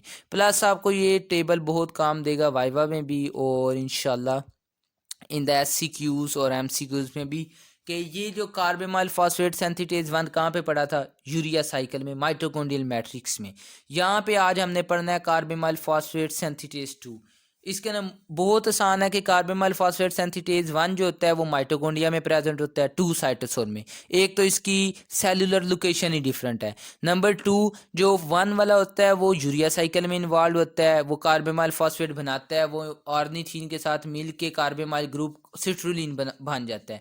लेकिन इधर जो कार्बेमाइल फॉस्फेट बनता है वो फॉस्फेट ग्रुप उतर जाता है और एस्पार्टेट साथ लग जाता है, वो आगे जाके पढ़ते हैं। बहरहाल जो 1 वाला जो कार्बेमाइल फॉस्फेट 2 होता है वो हमारे पास पायरिमिडीन की सिंथेसिस में इन्वॉल्व होता है। वाइल कार्बोमाइल फॉस्फेट सिंथेटेज 1 में देखें तो अमोनिया जो होता है वो नाइट्रोजन का सोर्स होता है, 2 में देखें तो ग्लूटामीन होता है, गैमामाइड ग्रुप ऑफ द ग्लूटामीन। और रेगुलेटर्स में देखें तो ये मोस्ट इंपॉर्टेंट एमसीक्यूज है कि 1 के अंदर NAG N acetyl glutamate involve होता है और 2 के अंदर हमारे पास क्या होता है कि एक्टिवेटर होता है हमारे पास फॉस्फोराइबोसाइल पायरोफॉस्फेट जो हम पीछे भी पढ़ के आए हैं। और इनहिबिटर होता है यूरिजिन ट्राइफॉस्फेट प्रोडक्ट इनहिबिशन होती है।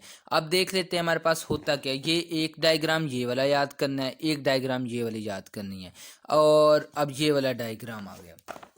सबसे पहले देखें हुआ क्या कि उसी तरीके जिस तरीके यूरिया साइकिल में पढ़ा था, 2 एडिनोसिन ट्राइफॉस्फेट के molecule carbon dioxide and glutamine, जब ये मिले तो 2 एडिनोसिन डाइफॉस्फेट के मॉलिक्यूल निकल गए, एक इनऑर्गेनिक फॉस्फेट भी निकल गया। इसने माइड ग्रुप दिया, ग्लूटामेट की फॉर्म में रिमूव निकल गया, रिएक्शन को लीव कर गया। कार्बामाइल फॉस्फेट सिंथेसिस 2 जो था उसने क्या किया कि कार्बामाइल फॉस्फेट बनवा दिया। अब ये भी इधर यही बात लिखी हुई है कि कार्बामाइल फॉस्फेट जो है वो इनहिबिट हो जाता है किससे, यूरिजिन ट्राइफॉस्फेट से, और एक्टिवेट हो जाता है फॉस्फोराइबोसाइल पायरोफॉस्फेट से। अब ये फॉस्फोराइबोसाइल पायरोफॉस्फेट कहाँ से आया है, जो हमने पहले पढ़ा था कि प्यूरीन जो है राइबोस 5 फॉस्फेट है उसके साथ फास्फोराइबोसाइल पायरोफॉस्फेट सिंथेटेज एक्ट करता है, और हमारे पास क्या बन जाता है, फास्फोराइबोसाइल पायरोफॉस्फेट बन जाता है। ये पीरीन न्यूक्लियोटाइड की सिंथेसिस का पहला स्टेप होता है।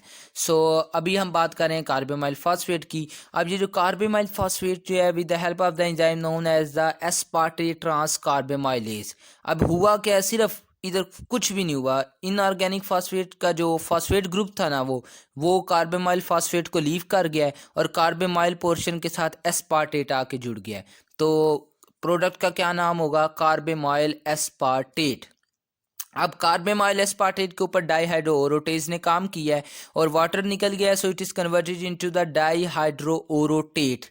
अब और डाईहाइड्रोओरोटेट जो है, अब ये यहाँ पे 3 देखें एंजाइम इन्वॉल्व में, कार्बामाइल फॉस्फेट सिंथेसेस 2, और हमारे पास aspartate transcarbamylase, and the third one is the dihydroorotase आ गया। ये जो 3 इंजाइम्स हैं ये हमारे पास एक ही इंजाइम की 3 कैटालिटिक एक्टिविटीज़ हैं। एक एक हमारे पास सिंगल इंजाइम है, मल्टी फंक्शनल है और मल्टी कैटालिटिक है, यानी इसकी फंक्शन भी जाहिर बात है कि 3 अलहदा सारे फंक्शन है।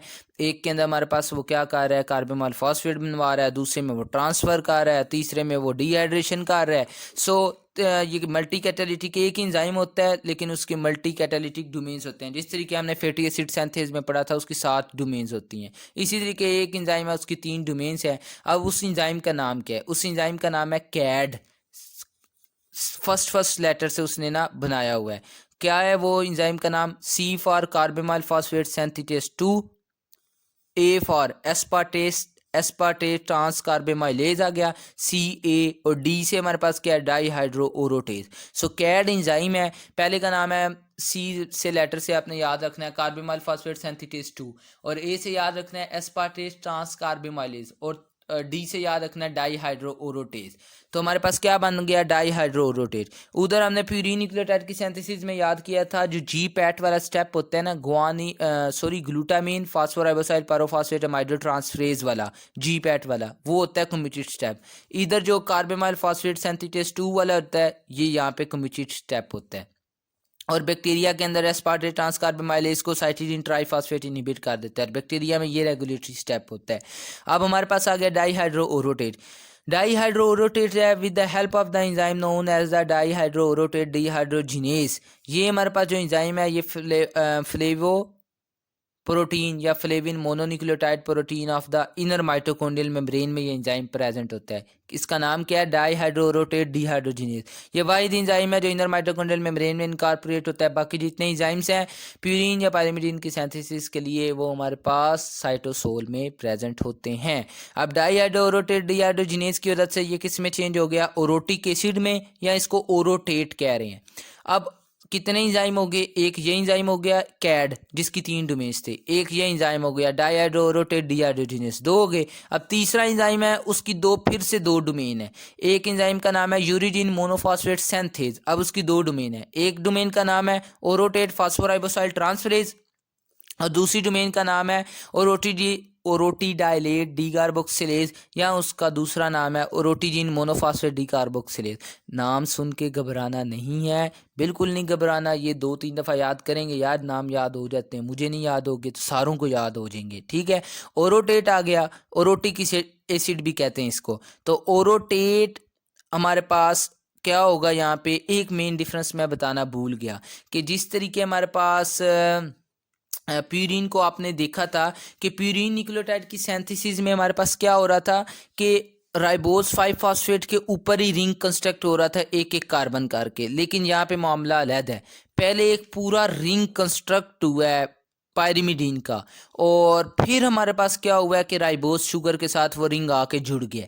तो ये डिफरेंस है वहाँ पे। प्यूरिन के अंदर मेन डिफरेंस ये है कि प्यूरिन के अंदर हमारे पास राइबोस के ऊपर ही एक बारी बारी एक एक कार्बन आके जुड़ता रहता है, लेकिन यहाँ पे देखें बारी बारी जुड़ा तो है, लेकिन वो पहले रिंग बना है independently of the pentose sugar, फिर वो पेंटोज शुगर के साथ आके मिला है। और पेंटोज शुगर को डोनेट किसने किया है? फास्फोराइबोसाइल पायरोफॉस्फेट ने। इसने आपकी जान नहीं छोड़नी, ना प्यूरिन में ना पायरिमिडीन में। बेहतर है याद कर लें, फास्फोराइबोसाइल पायरोफॉस्फेट। वो अपने राइबोस 5 फॉस्फेट दे दिया, तो ये हमारे पास क्या बन गया? ओरोटीजीन 5 प्राइम मोनोफॉस्फेट। अब ओरोटीजीन 5 प्राइम मोनोफॉस्फेट के ऊपर एक एंजाइम एक्ट करता है जिसका नाम है ओरोटीजीन मोनोफॉस्फेट डीकार्बोक्सिलेज। अब इसका दूसरा नाम है ओरोटीडाइलेट। ये लिख लें तो बेहतर है, थ्योरी में लिखा हुआ है ओरोटीडाइलेट। मैंने आपको पहले भी बताया था एडिनोसिन मोनोफॉस्फेट को हम क्या कहते हैं? एडिनाइलेट। सॉरी, एडिनोसिन मोनोफॉस्फेट को हम क्या कहते हैं? एडिनाइलेट। अब अगर ग्वानोसिन मोनोफॉस्फेट हो जाए तो उसको हम क्या कहेंगे? ग्वानोसिन मोनोफॉस्फेट को क्या हम कहेंगे? गुआनाइलेट। वहाँ पे एडिनाइलेट हो, यहाँ पे ग्वानाइलेट हो गया। इसी तरीके हमारे पास ये ओरोटीडीन मोनोफॉस्फेट है, तो उसको हम कह रहे हैं ओरोटीडाइलेट। सिंपल, कोई रॉकेट साइंस नहीं। ओरोटीडाइलेट सिंपल। आपने ये बातें सिर्फ टर्मिनोलॉजीज जो हैं वो याद रखनी है।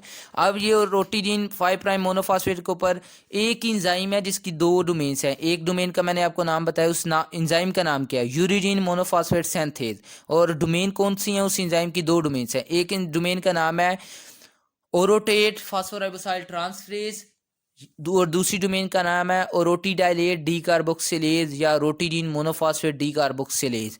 तो वो क्या करेगी? इसमें से कार्बन डाइऑक्साइड निकाल देगी और यूरिडीन मोनोफॉस्फेट बना देगी। सो पायरिमिडीन्स के अंदर सबसे पहले बनता है यूरिडीन मोनोफॉस्फेट। अब यूरिडीन मोनोफॉस्फेट से साइटिडीन ट्राइफॉस्फेट बनता है और थाइमिडीन ट्राइफॉस्फेट बनता है। ये बात बहुत ज़्यादा इम्पोर्टेंट है, ये बाद में जाके मैं आपको समझाता हूँ कि इसका क्या मतलब है। सबसे पहले यहाँ से इससे रिलेटेड एक ही एबनॉर्मेलिटी है, ओरोटिक एसिड यूरिया। और बाकी हैं वो हम अपने हाथ से क्रिएट करते हैं, लेकिन ये ओरोटिक एसिड यूरिया। ओरोटिक एसिड यूरिया में मैंने आपको पहले बताया कि यूरिडीन मोनोफॉस्फेट सिंथेज है, उसकी दो डोमेन्स है। अगर एक भी डोमेन इनएक्टिव होगी तो क्या होगा? या डेफिशिएंट होगी, तब हमारे पास ये जो ओरोटिक एसिड जो है ना, ये अकामुलेट होने लग जाएगा यूरिन में, या इस डिटेक्शन होने लग जाएगी इसकी यूरिन के अंदर। तो इस पेशेंट के अंदर हमारे पास एक तो पुअर ग्रोथ होगी और मेगैलोब्लास्टिक एनीमिया होगा।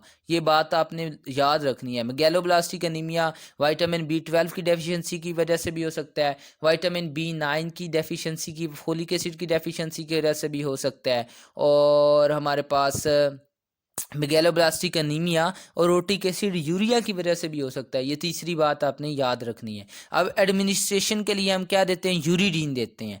अब यूरिडीन क्यों देते हैं? बिकॉज यूरिडीन के अंदर ये कैपेबिलिटी है कि वो बाकी जो दूसरी है ना, क्या कहते हैं, साइटिडीन ट्राइफॉस्फेट और थाइमिडीन ट्राइफॉस्फेट, उसके अंदर चेंज हो सकती है। लेकिन अगर हम दे दें दूसरे फॉर्म्स दें ना, दूसरी पायरिमिडीन्स दें, तो उनमें ये कैपेबिलिटी नहीं है। अभी आप देख भी लेंगे कि सबसे पहले क्या बना है? यूरिडीन मोनोफॉस्फेट बना है, और यूरिडीन मोनोफॉस्फेट के ऊपर एक एंजाइम एक्ट करता है जिसका नाम है, अभी जाहिर बात है यूरिडीन मोनोफॉस्फेट बना है तो बेस स्पेसिफिक न्यूक्लियोसाइड मोनोफॉस क्या था? Base specific nucleoside monophosphate kinesis. देखिए नाम थोड़ा सा मुश्किल है लेकिन आसान है कि बेस स्पेसिफिक है और क्या है, क्या क्या बुला है? न्यूक्लियोसाइड मोनोफॉस्फेट काइनेसिस है। मतलब कि वो इस जो मोनोफॉस्फेट फॉर्म है इसको फास्फोराइलेट कर देगा और डाईफॉस्फेट फॉर्म में चेंज कर देगा। सब चलो जो भी है, यूरिजिन मोनोफॉस्फेट जो है वो किसके अंदर चेंज हो जाएगा, यूरिजिन डाइफॉस्फेट में, और फिर जब उसकी फॉस्फोराइलेशन होगी तो वो यूरिजिन ट्राइफॉस्फेट में चेंज हो जाएगा, सिंपल। ये जो यूरिजिन ट्राइफॉस्फेट जो है ना, अब ये साइटिडीन ट्राइफॉस्फेट में किस तरीके चेंज हो जाता है, तो ये देखें कि यूरिजिन, अब यूरिडीन से ही साइटिडीन बांध रहा है, तो इसलिए इसके ट्रीटमेंट में हम यूरिडीन ही देते हैं, because uridine have the capability to convert it to the other pyrimidines. So हम यूरिडीन को प्रेफरेबली, और यूरिडीन ही काम करती है। सो यूरिडीन ट्राइफॉस्फेट जो है वो किस में कन्वर्ट हो जाती है, साइटिडीन ट्राइफॉस्फेट में। रिएक्शन बड़ा सिंपल है, ग्लूटामीन अपना अमाइड ग्रुप दे देता है, साइटिडीन ट्राइफॉस्फेट सिंथेटेज एंजाइम का नाम है, एडिनोसिन ट्राइफॉस्फेट एक्ट करता है, एडिनोसिन डाइफॉस्फेट और इनऑर्गेनिक फॉस्फेट बन जाता है। तो इस तरीके यूरिडीन ट्राइफॉस्फेट से साइटिडीन ट्राइफॉस्फेट बन जाता है। हमने दो पायरिमिडीन्स की सिंथेसिस करवा ली, एक यूरिडीन मोनोफॉस्फेट की सिंथेसिस करवा ली, और दूसरी किसकी हमने सिंथेसिस करवाई, साइटिडीन ट्राइफॉस्फेट की। रह कौन सी गई, एक तीसरी रह गई है जिसका नाम क्या है, थाइमिडीन ट्राइफॉस्फेट। अब वो किस तरीके बनती है, उसकी प्रोडक्शन बड़ी अच्छी है, बड़ी इंटरेस्टिंग है। ये देखें कि ये डीऑक्सी साइटिडीन डाइफॉस्फेट है, या जब इसकी डीफॉस्फोराइलेशन होती है ये चेंज हो जाती है डीऑक्सी साइटिडीन मोनोफॉस्फेट में।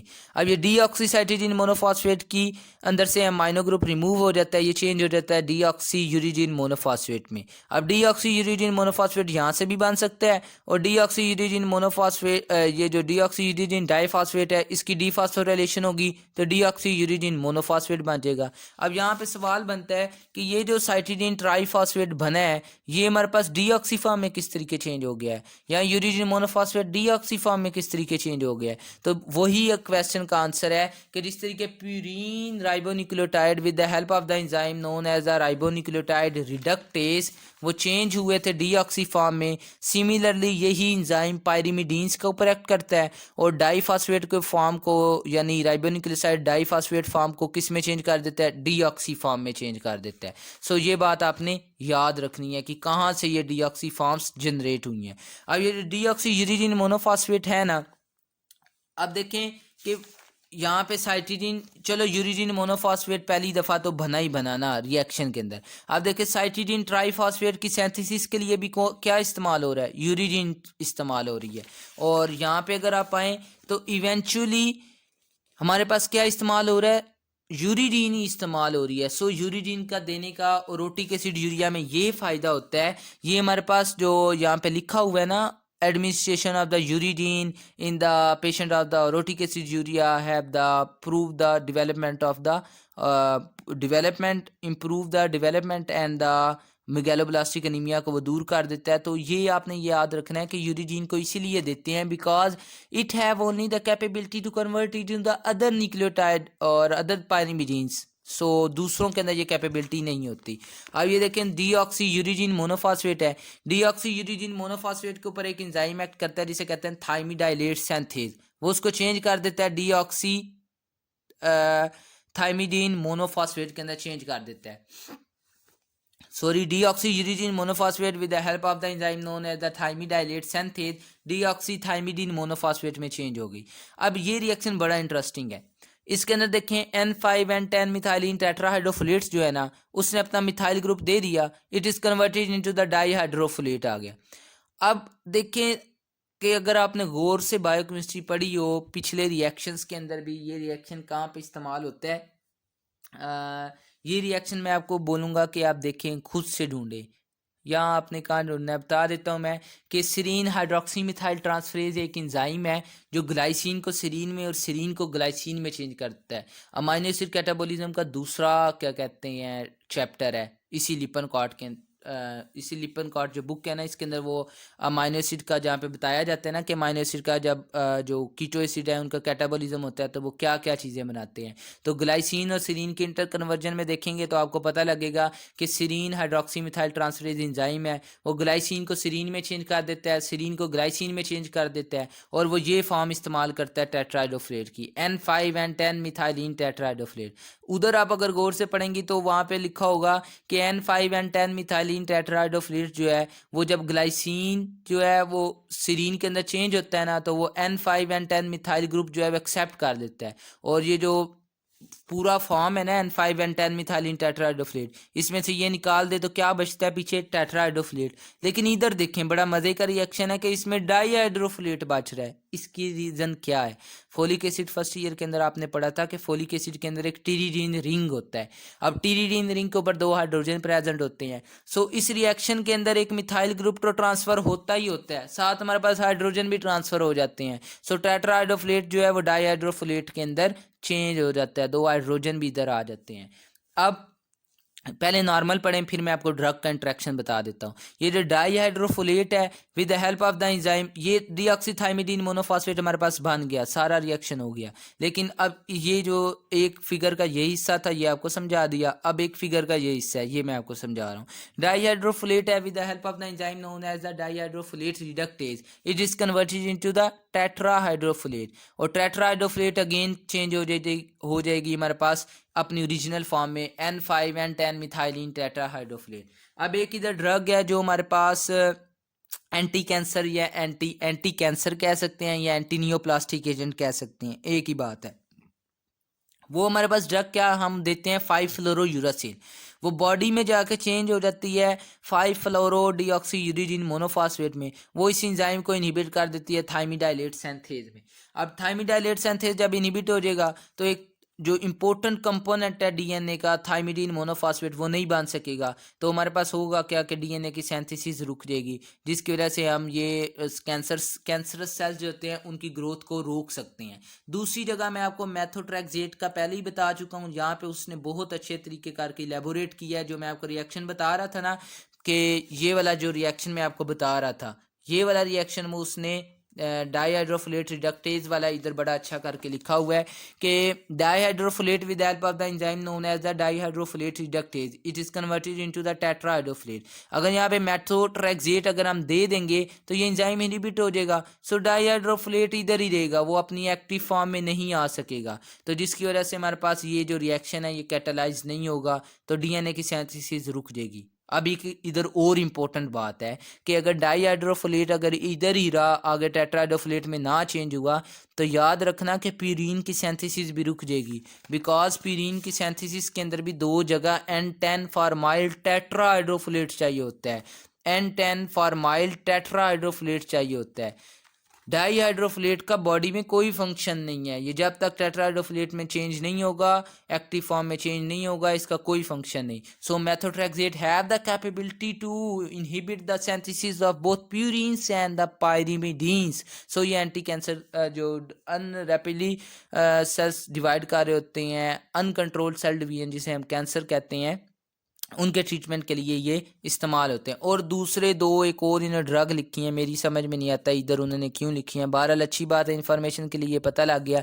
एक साइक्लोवायर एक ड्रग है जो हर्पिस सिम्प्लेक्स वायरस है या वेरिसोला जोस्टर वायरस है जिससे शिंगल्स होते हैं, फर्स्ट ईयर में पढ़ा था, उसकी ट्रीटमेंट के लिए इस्तेमाल होती है। और दूसरा हमारे पास एक ड्रग है जो सारों को ही पता होगा एड्स का, जिसका नाम ह्यूमन इम्यूनोडेफिशिएंसी वायरस, उसको ट्रीटमेंट के लिए अर्ली ऑन अगर किसी को फ़ौरन कॉन्शियस है ज़्यादा, कोई एमरजेंसी में पेशेंट आया, उसको औरत आई है या जो बंदा आया जो भी आया उसको नीडल लगाते लगाते उसने ज़बरदस्ती की है तो आपको नीडल लग गई है उसको बाद में पता लगा एड्स है, आप फिर परेशान हो गए, तो फ़ौरन ये टैबलेट खानी पड़ती है हमारे पास, अजाइडोथाइमिडीन या जाइडोव्यूडीन।